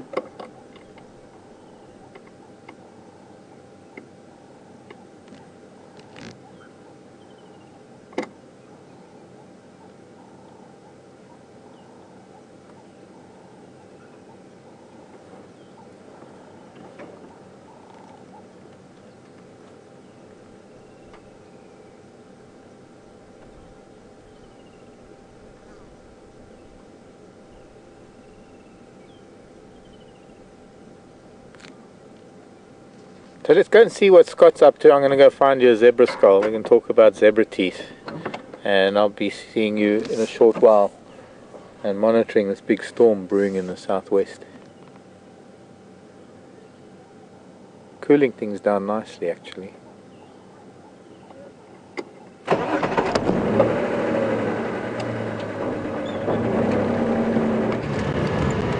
We managed to find some fresh leopard tracks. I followed a set of tracks briefly this morning, just before we closed down, close to where we were looking at that giraffe. I did mention we found some tracks there, and went back into that area and found fresh tracks where the leopard had actually stood on top of my footprint from where I'd been looking at tracks, confirming how much they were. It was really exciting to get back to where we were this morning and see where the leopard actually walked on top of my footprint. So, and then he headed off the road down into a riverbed. It's actually the same riverbed that we are driving along now, or parallel to, but it was about a mile by us where I had his last tracks, and followed his tracks on foot in the riverbed until they came close to Treehouse Dam. But due to some buffalo at Treehouse Dam, I couldn't look around very closely there and haven't had any further sign of him. So, not sure where he's hiding, but we've got a good idea of where he could be, and we know certain that he was on the move between the drives. So, I'm just going to continue until the end of the drive this evening in the hope that he'll pop out somewhere. There are certain roads that we can drive, and even if we were to drive the side up and down permanently, he could pop out at any given stage. So, or any animal could, or any. So any interesting interaction or sights that could unfold.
Some of you might have remembered there was a time we had that lovely big elephant bull feeding on a mushroom just underneath a big marula tree here on quarantine.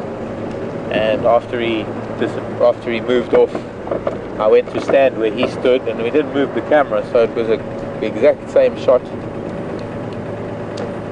and gave a really good idea of how big he was as an elephant, because he was a very big elephant. Pardon? Black-billed hornbills. Oh, you mean, yeah, them. Grey hornbills. There we go. Oh, landed in a branch that was... There's a squirrel now.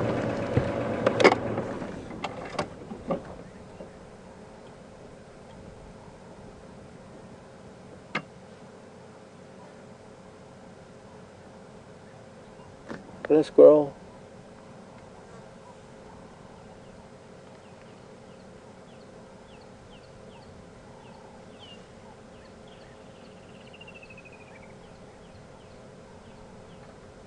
He's ready to fight. Anything comes out of the bush, he's ready.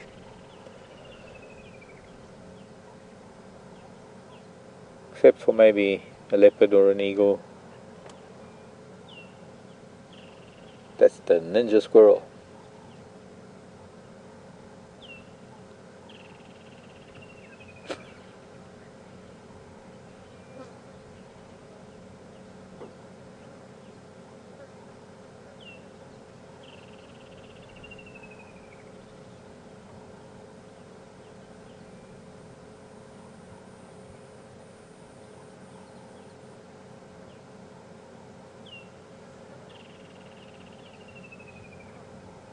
That was lovely. Guinea fowl coming out at the back. Squirrel running out. Why are you running up towards us, guinea fowl? You're going... went in where the squirrel was. Really? You're chasing a squirrel, guinea fowl? That's a bit optimistic. Biggest thing you've eaten all year is a grasshopper.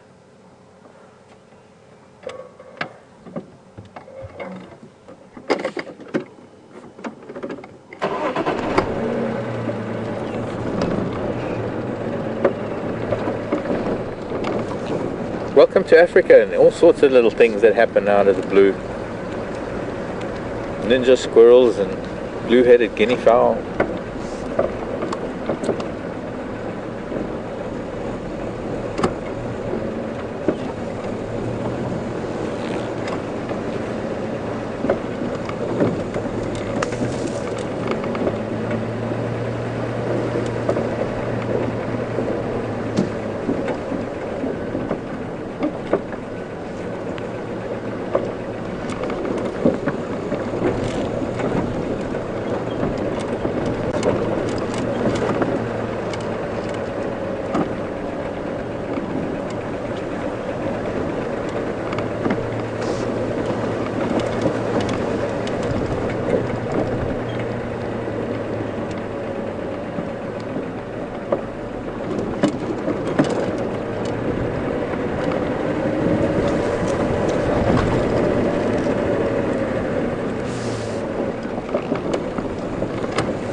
Scotty has survived his walkabout. He's been on some leopard tracks.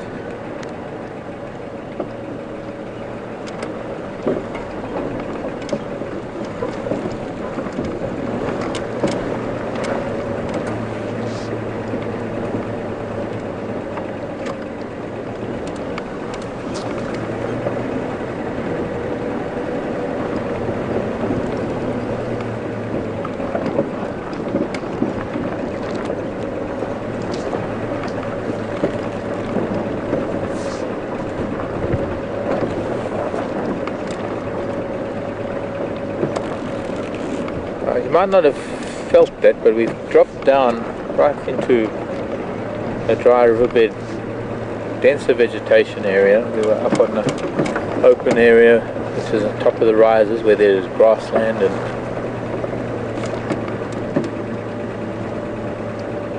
this is heavily wooded.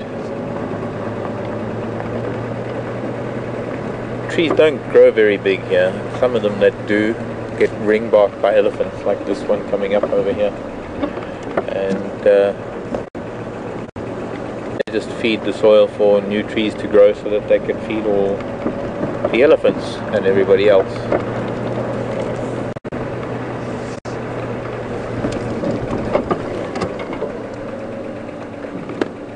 Sorry, but I was stopped by a squirrel. He shouted, "Stop, in the name of love."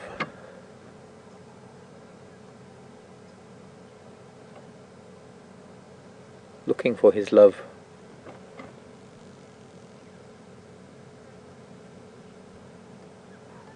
And of course there's no mistaking that he's a he-squirrel.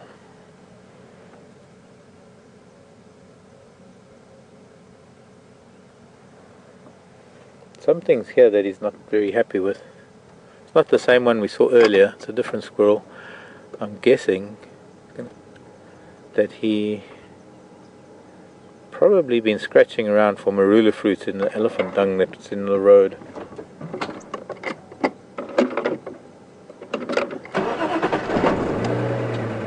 But with very long grasses, you've got to be very careful where he treads.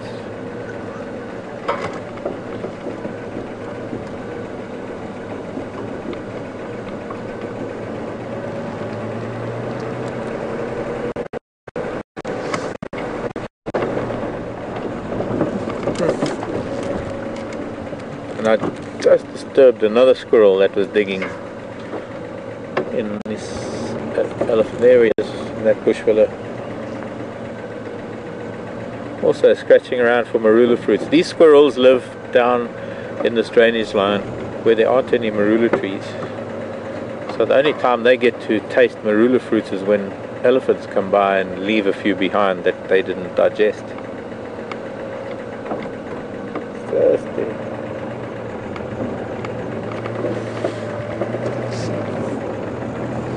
Is it true, Marsha? Hello, Marsha in Kentucky.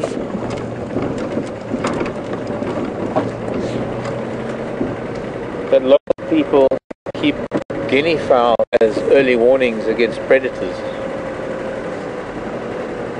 Well, certainly one uses them. It's not really a case of...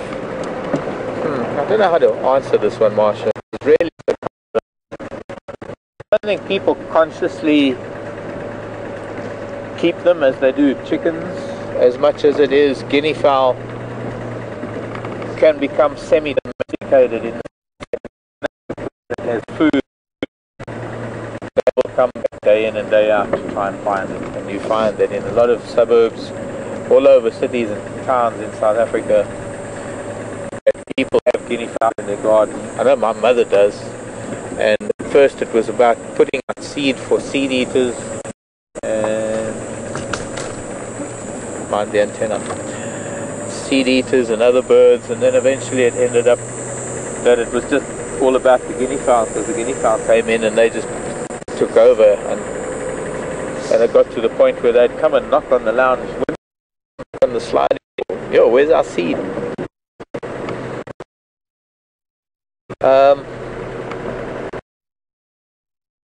beneficial arrangement that, as long as people, and I suppose to a large extent indigenous people living in rural conditions, there will always be scraps thrown up. They are early warning systems because they are going to scream for a leopard or a snake or an eagle, and they are going to learn to warn humans, naturally given an alarm call. So it's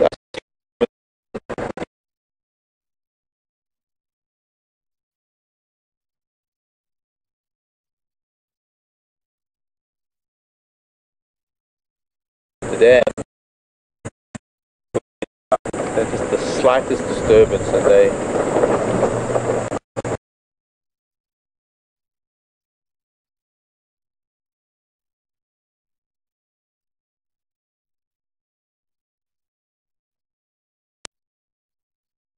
to anybody in the UN. That was really unfair. But I was just repeating what it's hearsay. The jury will disregard the last statement.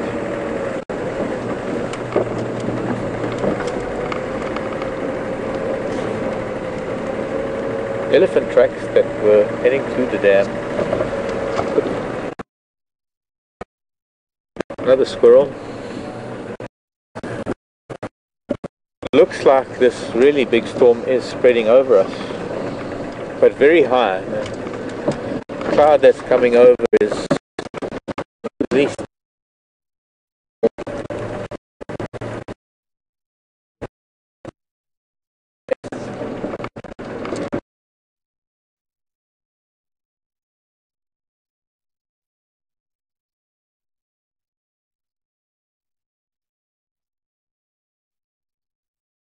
happening over there.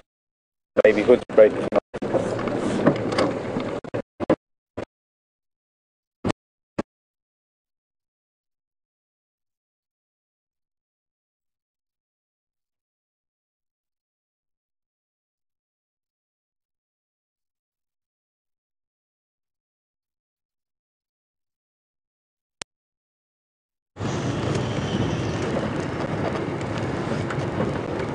Welcome back, and myself and Jason are still on the search for the leopard and the perfect tree. So we have yet to find either, so you've come at a good time because you haven't missed anything. I'm slowly linking back now to the last tracks I had of him on the road, which were about a quarter of a mile ahead of us, and then I did loop ahead to where we are now and then cut down into the drainage line to our right, where I did see some leopard tracks. I'm fairly certain they would have been his, but I'm 100% certain that the tracks on the road are from between drives. We were here this morning, there's tracks on top of our vehicle, tracks on top of my footprints. So I just want to go back there and have another look around, and just by being in this area, we increase our chances drastically of hopefully finding a leopard.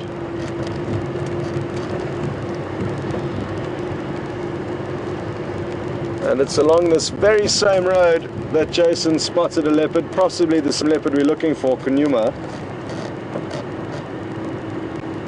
a couple of weeks ago when we had stopped to look for a pygmy kingfisher.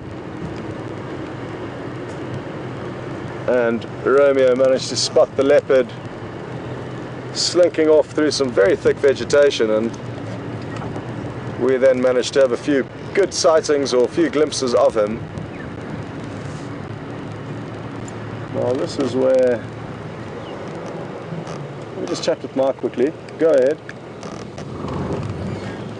I'm on the link between Shabam Road and Treehouse Dam. Did you copy about those tracks?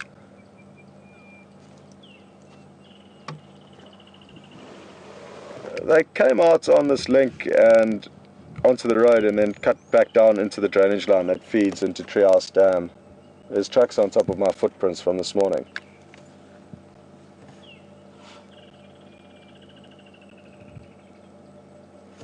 It is indeed. Anyway, so we're just snooping around here, but we'll catch up with you a little bit later.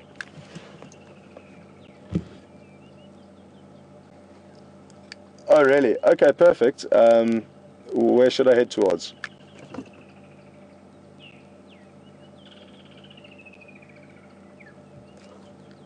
Okay, copy, perfect.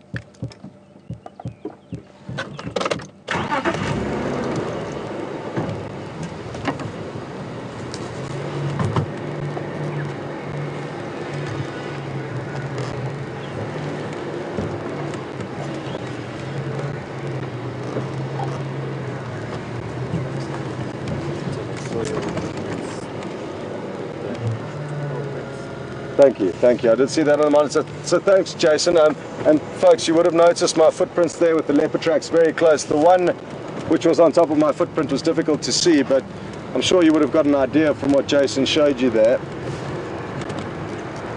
Alex, what's the plan for this transition?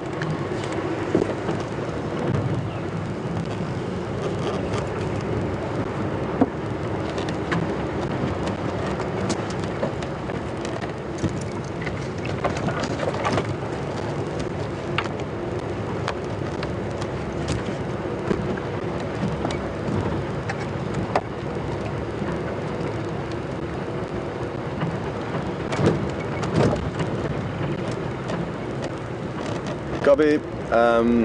That's perfect. But I think we might as well just let everyone know because, yeah, we'll just let them know what's going on.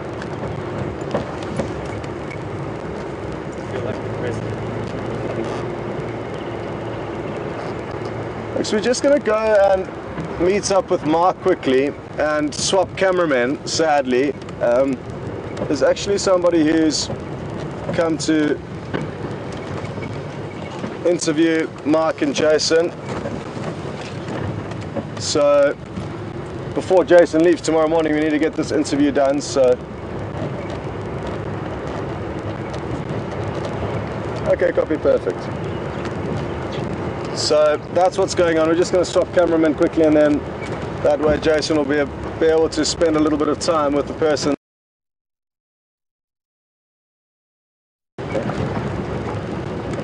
himself as well as Mark.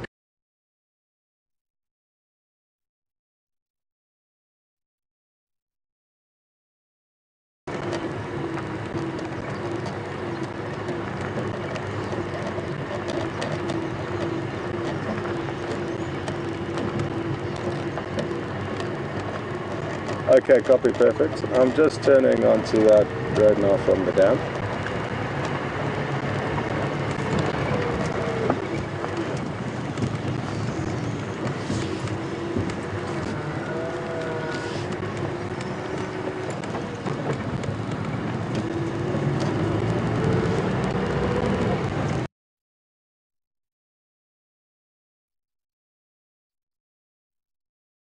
So he's still live. Okay, so sorry if there was a short break there. It sounds like Alex had some trouble in the final control.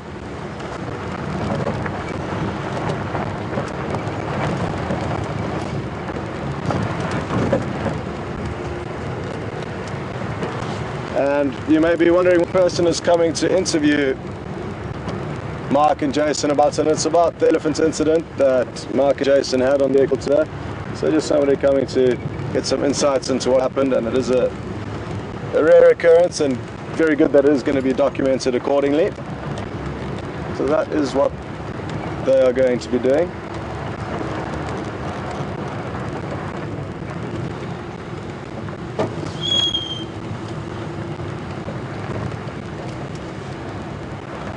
Okay, you can switch to him and then they'll get us coming through.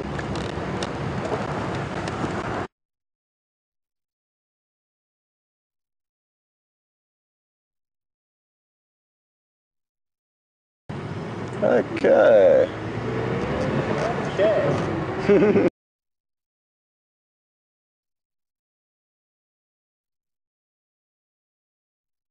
Okay, nothing's happening. Okay. It's meant to when there's nothing to say, Romeo. Okay.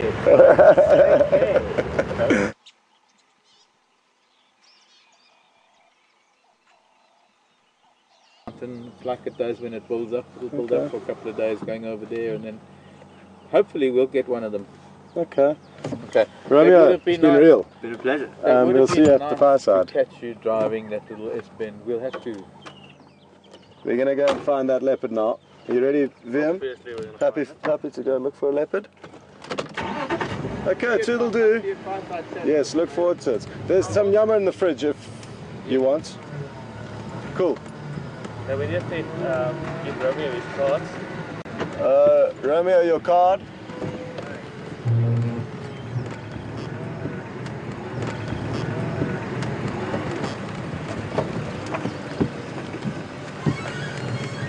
Okay.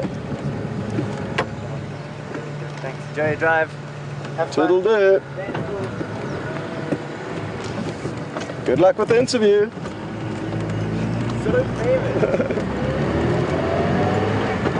Alright, sorry about that folks, but it was necessary, and now we will resume with the adventure. Welcome on board, Vim.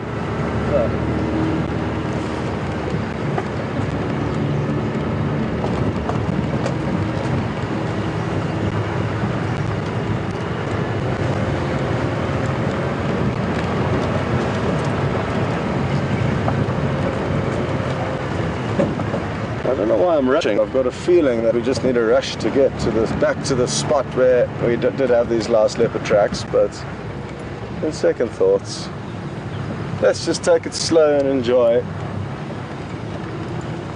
Racing is certainly not going to be the solution to finding the leopard. It could of course mean if you drive slowly, your timing could be right, or if you were to drive quickly, your timing could be right. To bump into it crossing a road, for example, that's hiding places, and there really just are so many hiding places at this time of the year.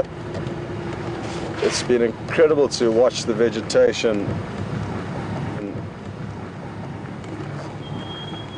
grow and develop over the last few months. It's unbelievable how quickly it thickens and greens up here.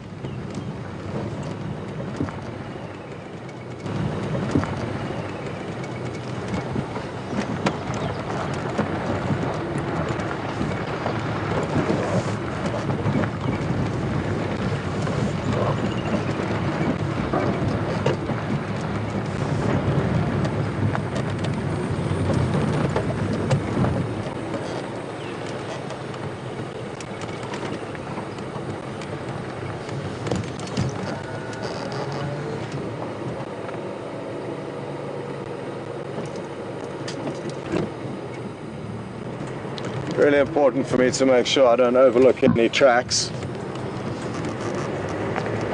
And there was two Impala tracks that were right next to one another that got me excited because they resembled the track of a cat to a degree.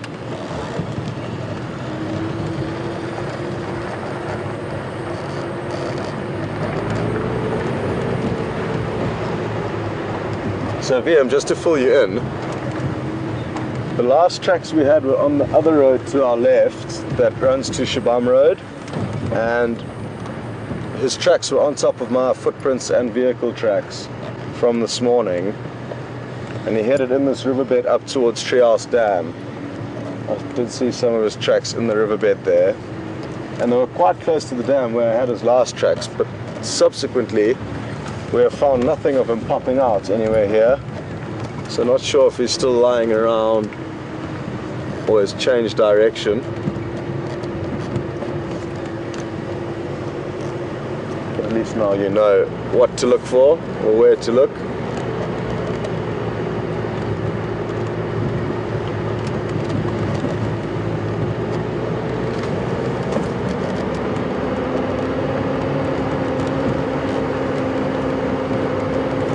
So, just under an hour remaining, and it is my favorite hour, this final hour of the evening drive.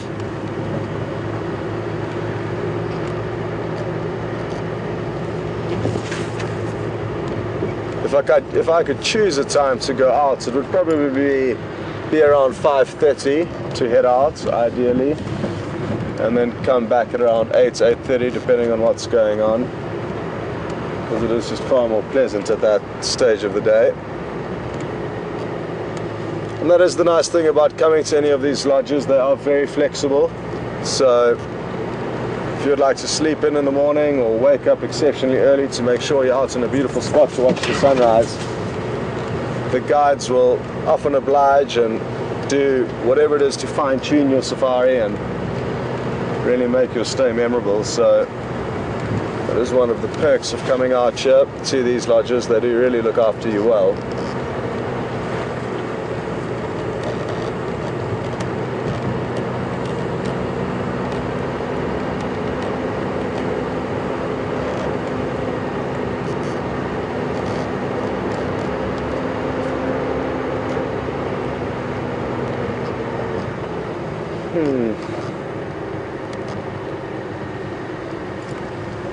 Torn as to what to do now.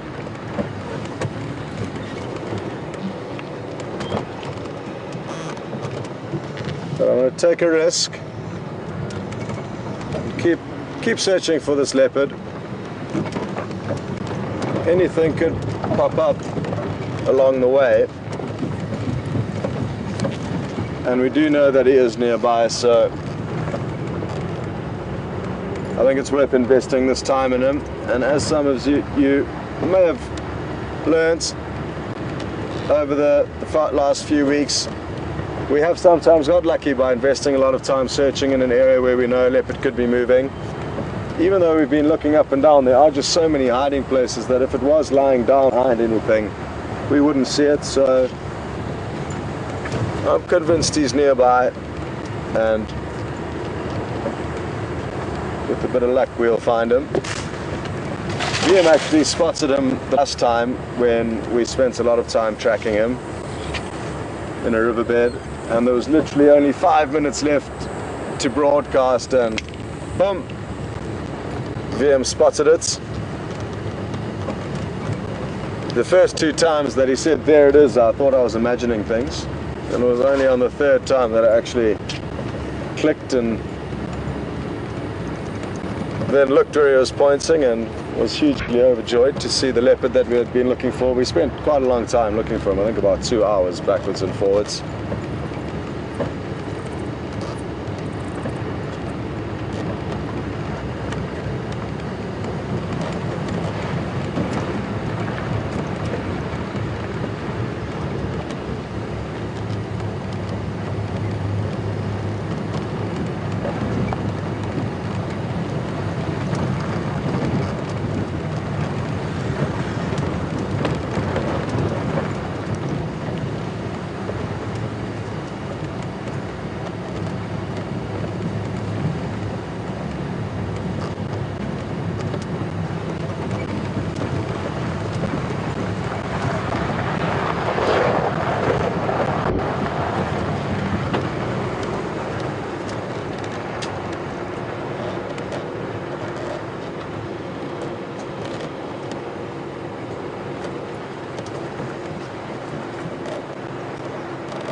Just got a question through from John in Connecticut. Afternoon, John. Welcome on board. John is asking whether we've heard any news on the Birmingham boys. They're, for those of you who don't know, a coalition of 5 young male lions, ranging from about 2 to 3 years of age roughly. And actually no word on them, and one of the other game drive vehicles from further west of us asked me the same question over the radio this morning if we've had any sign of them, so not too sure where they could be. Sadly, it would be wonderful to see them again. They really are some beautiful young male lions, and they've provided us with some seriously good entertainment over the last few months.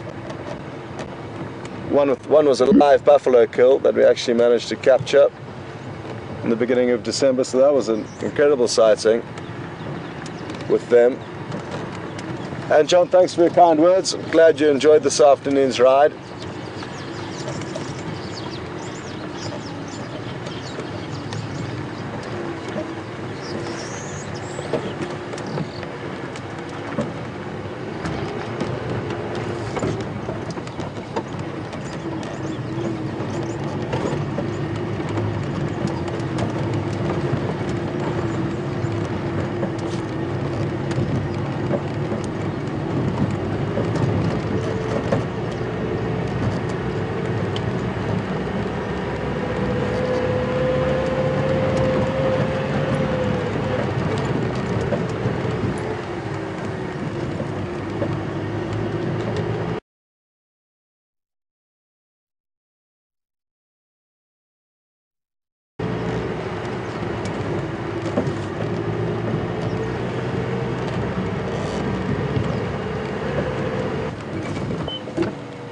I thought I'd just seen a tick on a blade of grass, but it was another small bug, and I just wanted to show you if it was a tick, as it was something I was speaking about the other day, how the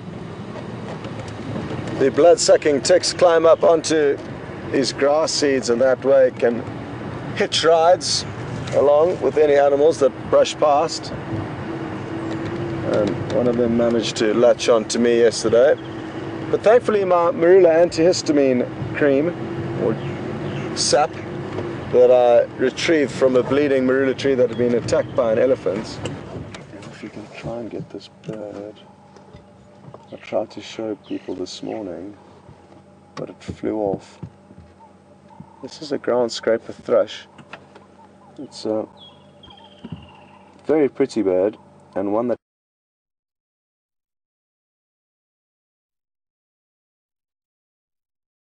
we don't see very often, and I just hope it turns around, because you can see a few spots on its throat. Its whole chest is heavily spotted and really pretty. It's landed just further back there. You got it? Got it there, Vian? The next tree.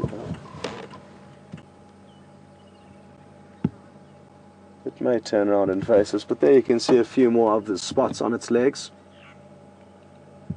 Really pretty bird, and glad I got to show you, because this morning when I tried they flew off and we only got a glimpse of them. That could well be a new bird for the bird list. Ah, there are the spots as it went down to clean its beak or sharpen its beak. So close enough.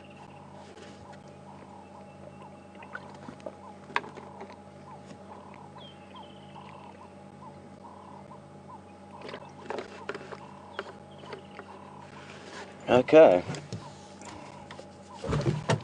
Thanks, Liam. Well done there.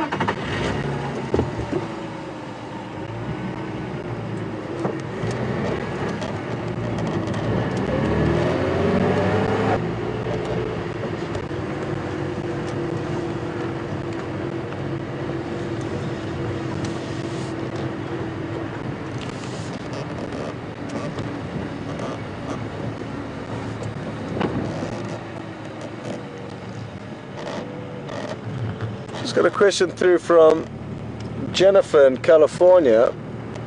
Good afternoon and welcome.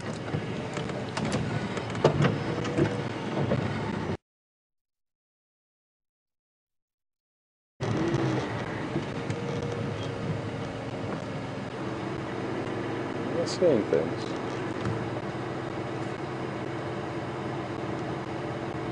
Yep, seeing things.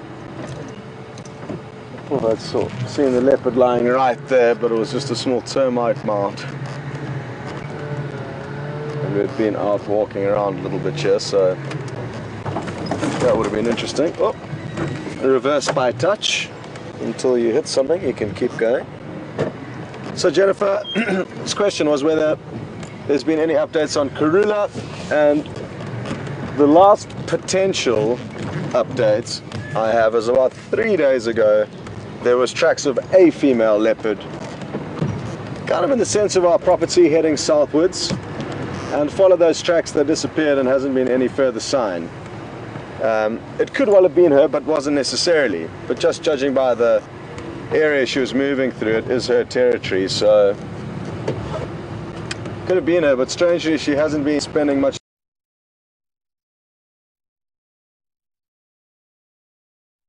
time, or as far as we are aware, excuse me, on Djuma. We've seen very little sign of her, potentially Tungaria, but have hardly seen any tracks of a female, which is sad because it would really be nice to know what she's been getting up to and how she's doing.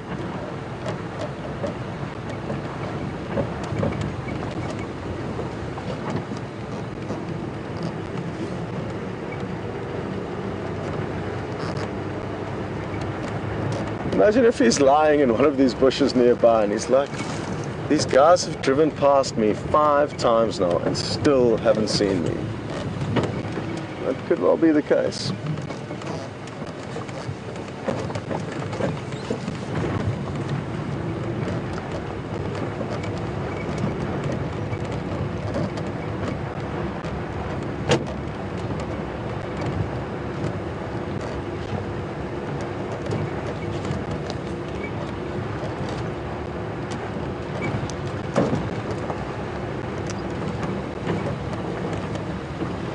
If we don't have any further luck here, I think we may need to head out into a different area. I'm not sure if I can put myself through driving down those same roads again. So let's just drive this road, and then from here, if there's nothing, no sign of him, we'll continue to where there were some other leopard tracks this morning and see if those don't produce something for us.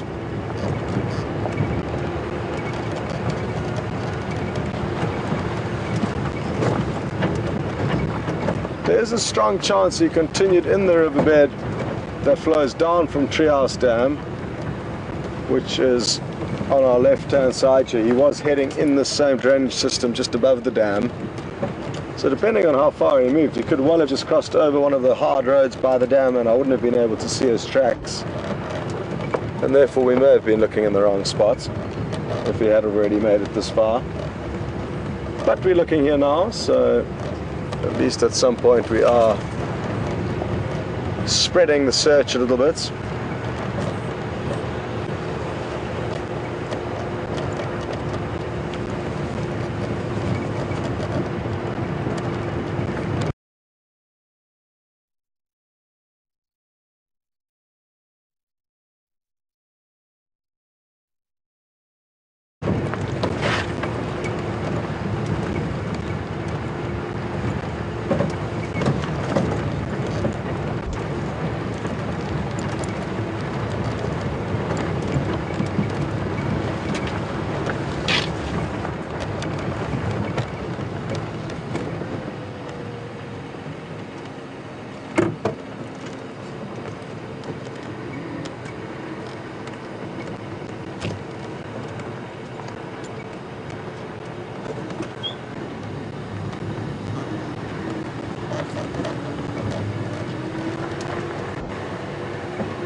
a very nice piece of wood that I think I shall take home as an ornament for somewhere. It's a piece of a leadwood tree, really beautiful, and this will be a little souvenir to remind me of the wonderful time I've spent here on Djuma.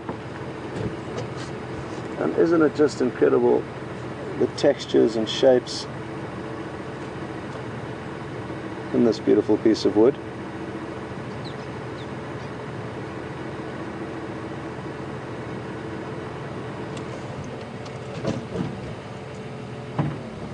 Many, many fond memories, and there's still a week to go, so there's certainly space for a few more memories to be squeezed in.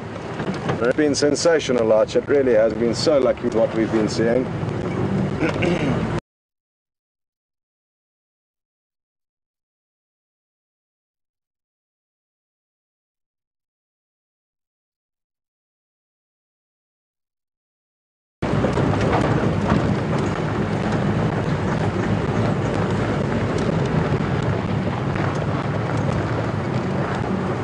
Okay, one, that's got him. Well, not no chance, you could come around any corner and bump into one, but to rely on luck alone to find these animals, you would go for long stretches of time without finding.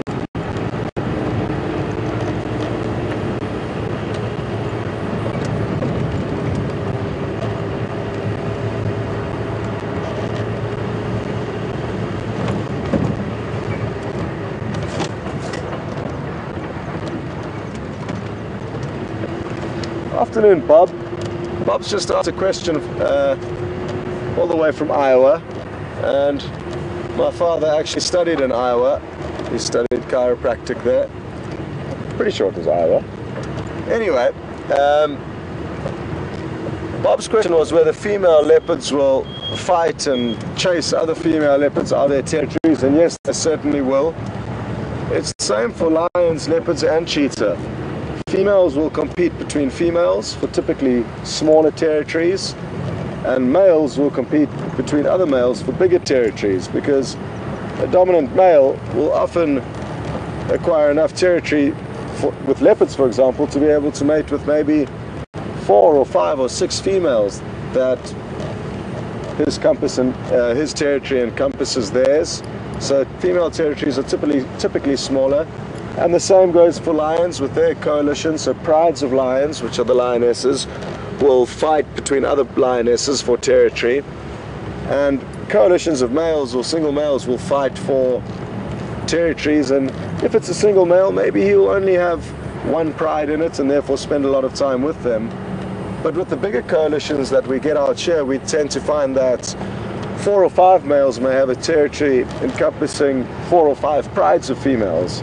And they move between those prides and mate with any of the females that are in season when the time comes. So I hope that answers your question, but they certainly will fight with other females. I've never seen leopards fight.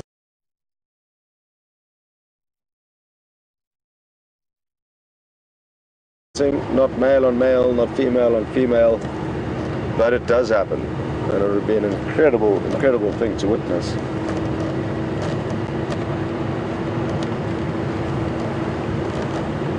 Oh, the temperature is absolutely perfect.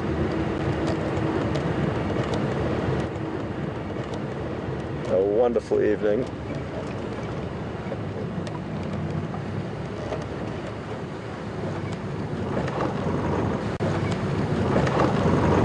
Oh, I just need to spike up the tempo a little bit with some action. But where the action is unfolding is unbeknownst to us, which is the problem we are facing.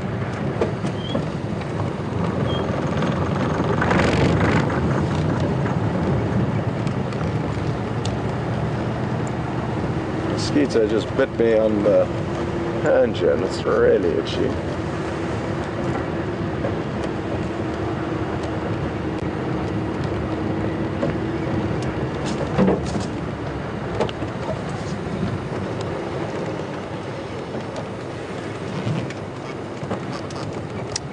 So, to fill you in on where we are now and what could potentially happen, there were tracks of a leopard, also a male, in this direction. Look, not anything further than he also had established, and it's a big block that the leopard did cut into in this direction, but again, by putting ourselves into this area where he could well be moving, we could get lucky.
Got a question through from Jeffrey in Texas. Good afternoon, welcome on board.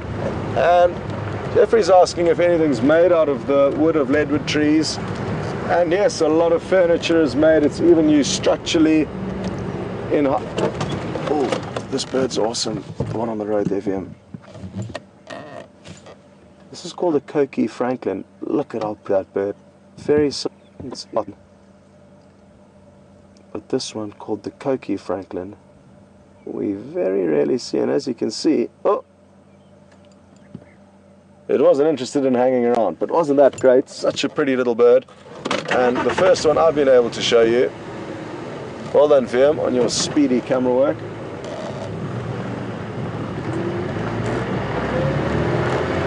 So hoping that's another bird for the bird list of all the people that are doing bird lists out of our viewers.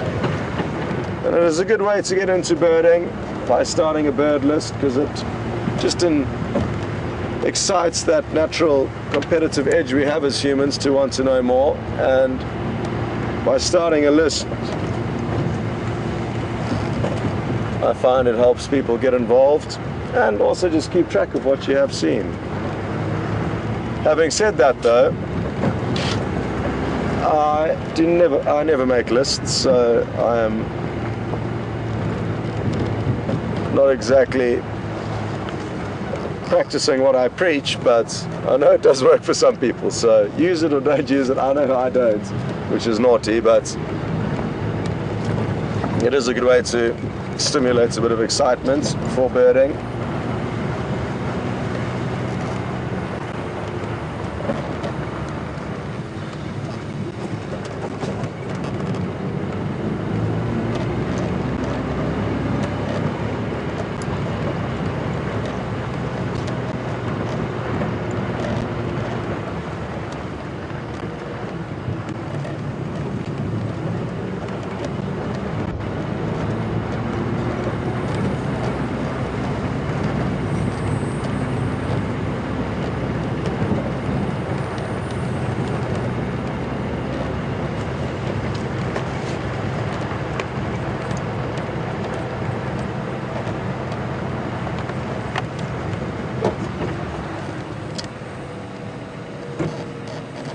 And there was a red-chested cuckoo perched very close by on a branch. But it fluttered away as soon as it realized our intentions.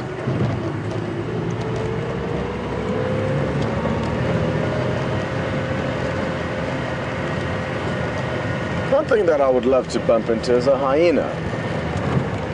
It's been a long time since I've had a view of a hyena. Although we did hear their audio this morning, which was great. It's a pity we haven't been able to find joined more recently on this evening's show, there is the fireside chat to look forward to in adult minutes. The fire chance week, a little bit more of the cameramen and hear what their plans are for the future after this production ends, and also potentially like some of their highlights or anything that stands out for them. So it'll be nice for you to be able to see a little bit of them, and we'll obviously also be answering questions as per normal for the first part of the show. So really looking forward to that. We could well also be braaiing some meat. A braai is a barbecue, and an important, very important part of South Africans' lifestyles is cooking meat over the coals. We pride ourselves in our skills around the fire, so that'll also be nice. Sadly, you won't be able to taste any of the meat, but you'll be able to see the process underway.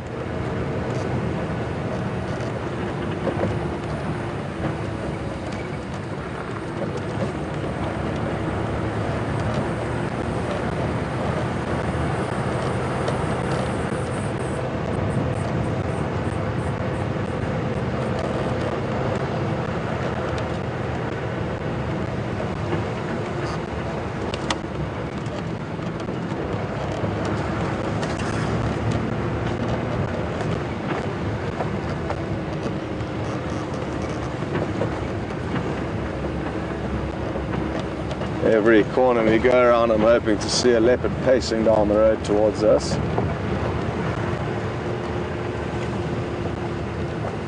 Come on. Look.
It is beautiful. And this little stretch we're about to go through, or are going through.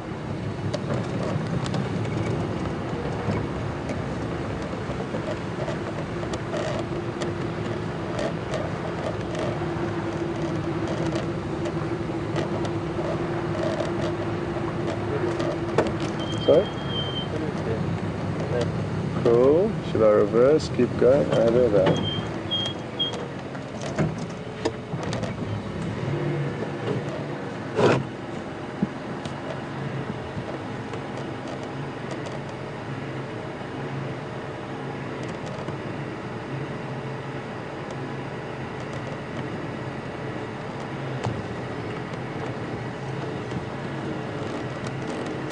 Just got a question through from Doug in Connecticut,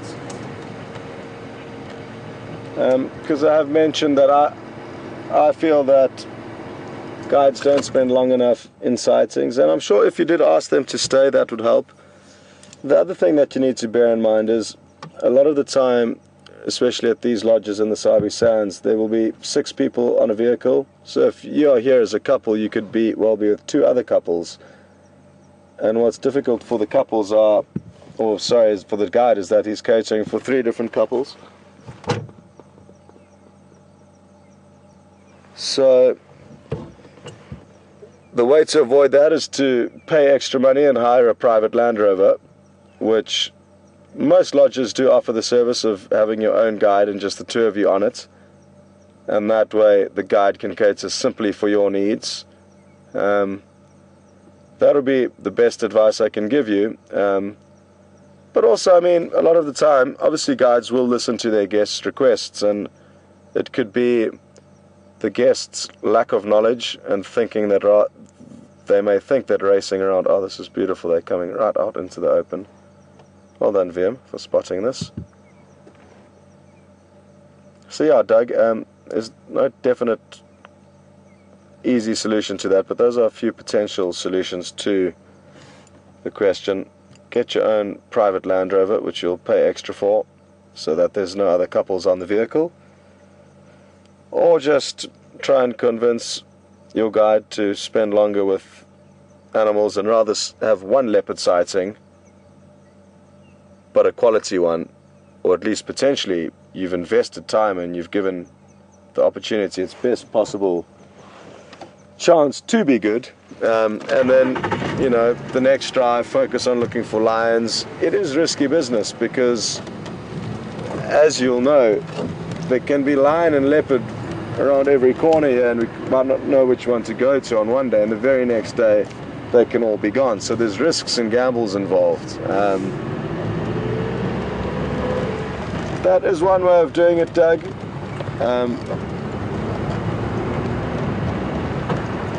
The other way to do it is to take a private guide along with you. So that's something that I have done in the past and intend to do in the future. And essentially, as soon as you arrive in Africa, I would meet you at the airport and follow you to each and every lodge, most of which I would have suggested we go to.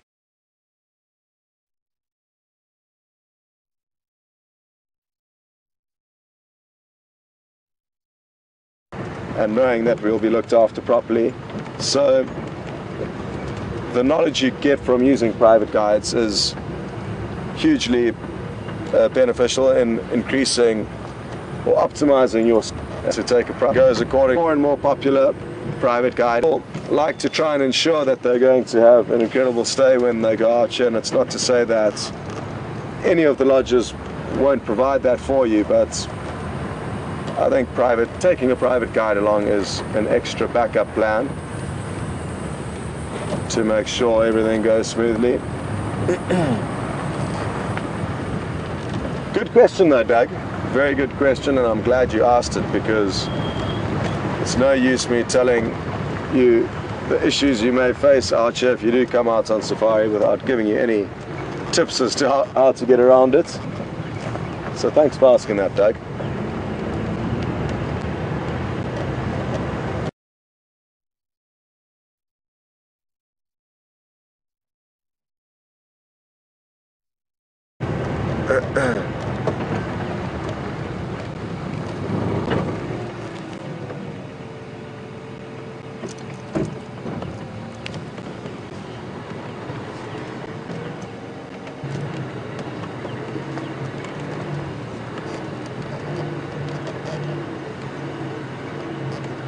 A question has just come through from Terry on Twitter. Good afternoon, Terry, and welcome on board. Terry's asking if warthogs actually do have warts. Yes, they do. They have wart-like protrusions, large knobs that grow out of their face. The males have got 2 out of each side of their face, and the females have the 1 or smaller one. I'm getting very confused now, which I shouldn't be. But they do have wart-like protrusions on their faces, but they're not really wart-like. They're just funny growths that look nothing like a wart, actually. So I guess Terry, they do have warts.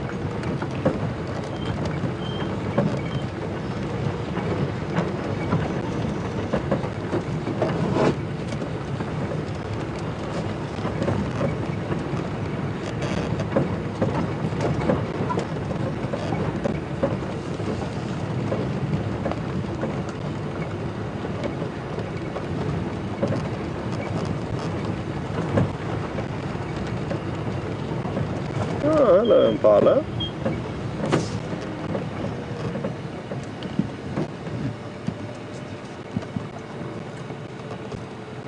This is the same herd we saw this morning. This male's tagging along. I guess he's just making himself feel better about life, but it actually means absolutely nothing, the fact that he's with them. These aren't his ladies. Oh, look at them all go. These aren't his ladies.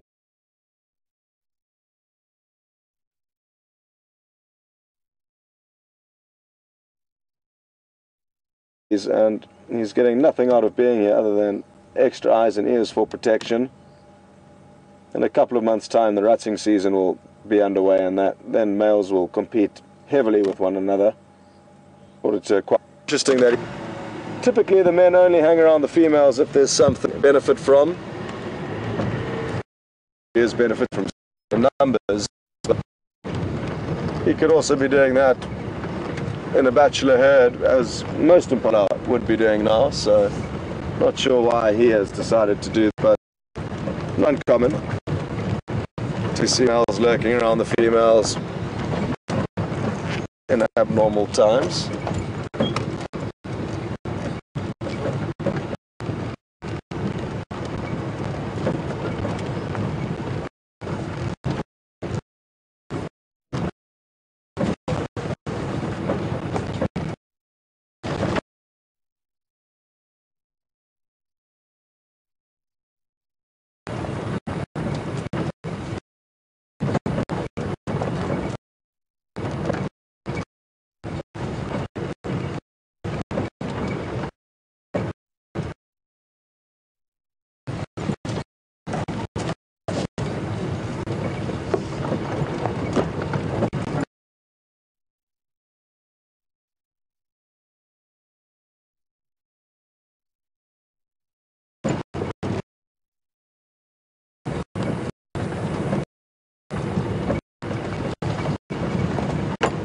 Quite a gloomy evening because there's a lot of clouds on the eastern horizon, so it's bright.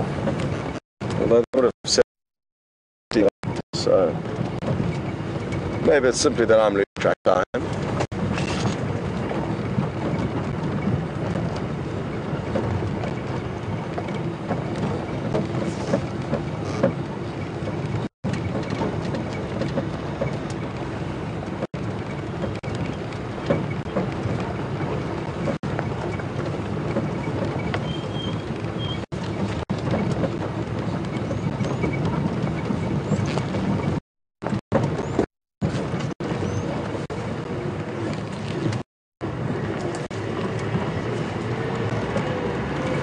Okay, just 12 minutes to go, so I need to start making on towards the fireside chats,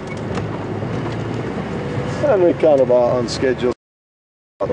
We carry on bumbling along as we are.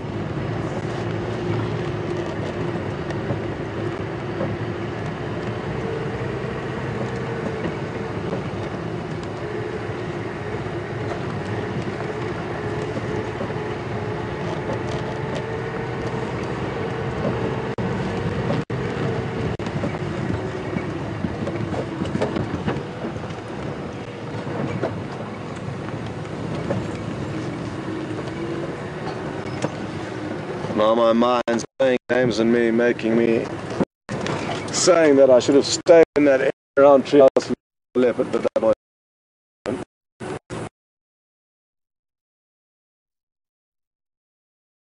treehouse leopard, but that won't look out.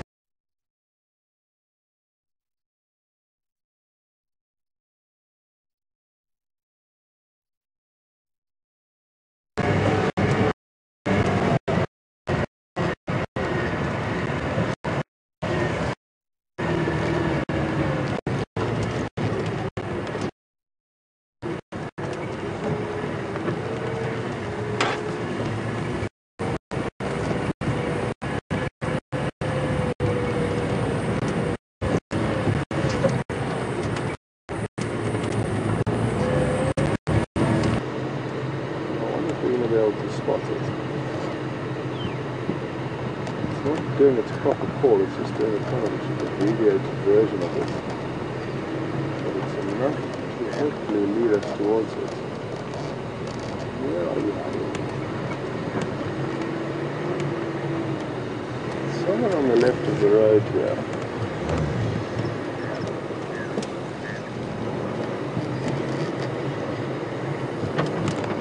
Ooh, look at that. Big hole behind us.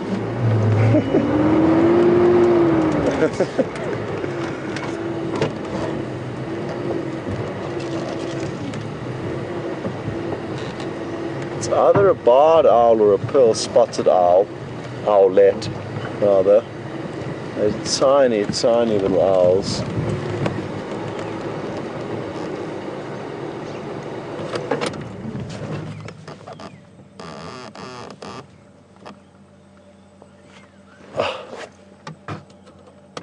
Sadly too far off the road. I can hear it. It's up ahead there somewhere, but it's just so thick here that it'll definitely fly off if we crash through all these bushes. Oh, that's a pity. Well, let's try not to reverse into this hole again.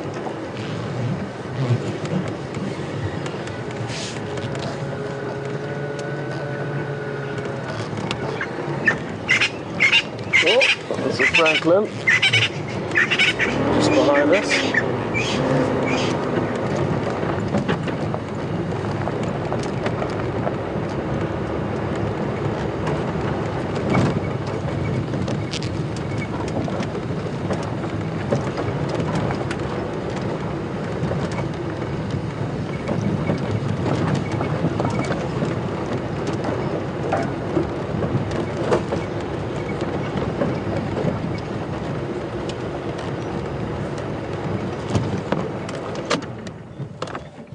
Beautiful silhouette opportunity here.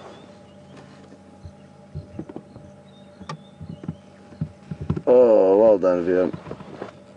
There you go, some go away birds.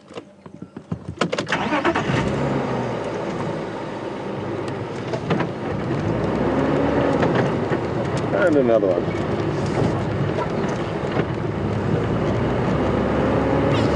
Whang!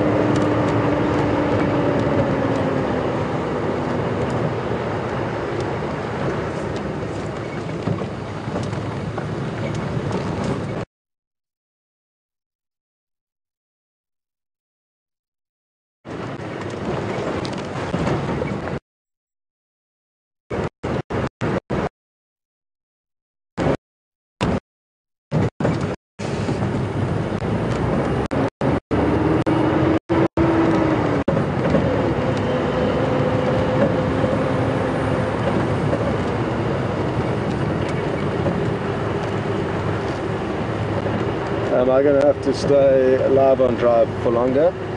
What's the plan?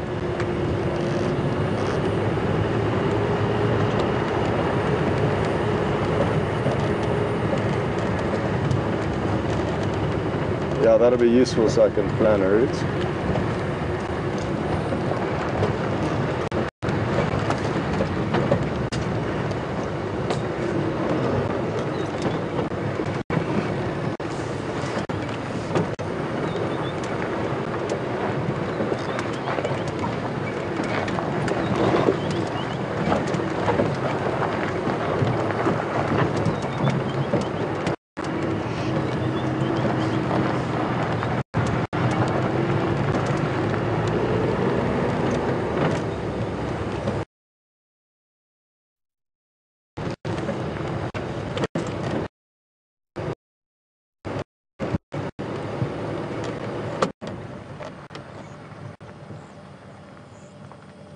Oh, this is a pretty scene.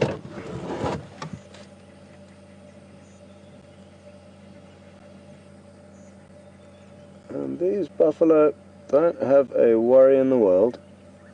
Not right now, they don't.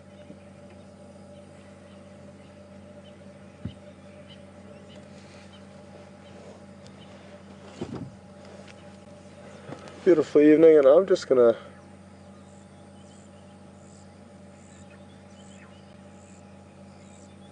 have a quick look and see if that python's still dangling from the tree with the weaver's nest, because I haven't heard anything further on that. And it fell off yesterday. Did it fall off yesterday? Okay.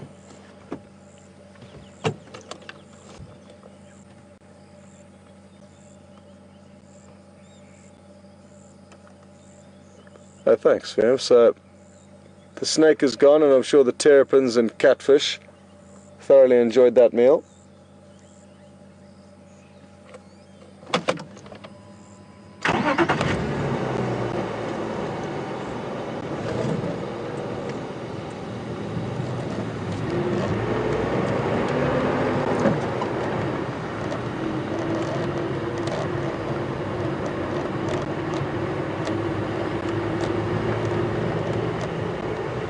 So one final reminder just before we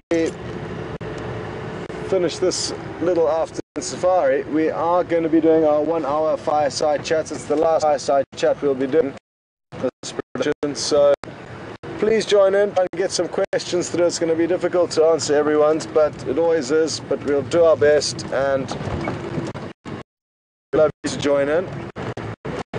So in the next few minutes we'll be starting that up, and Mark and Jason are already there, and they've got the fire going and everything is already underway.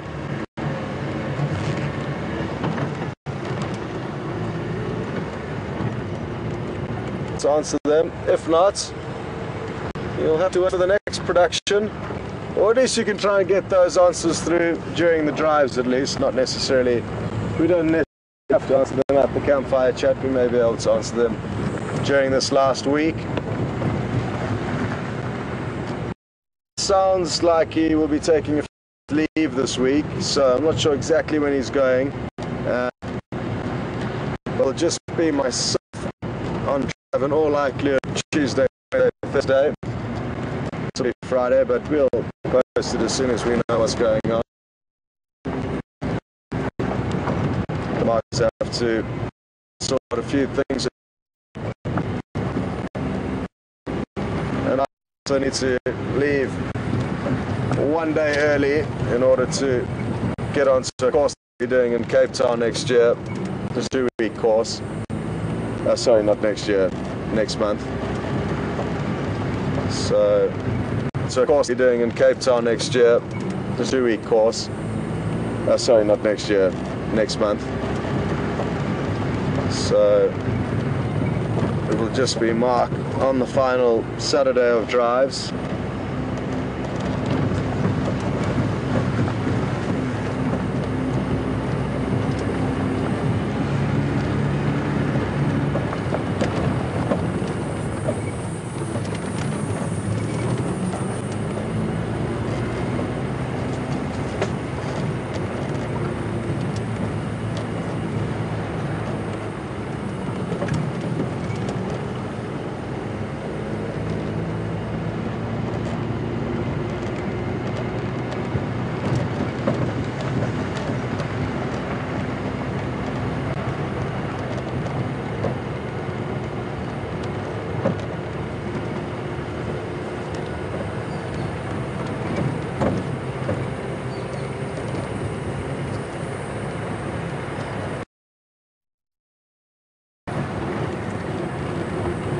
Well, we're just approaching the fireside chat, so any second now Alex is going to cut across to Mark, and I will see you there short. Catch up with you.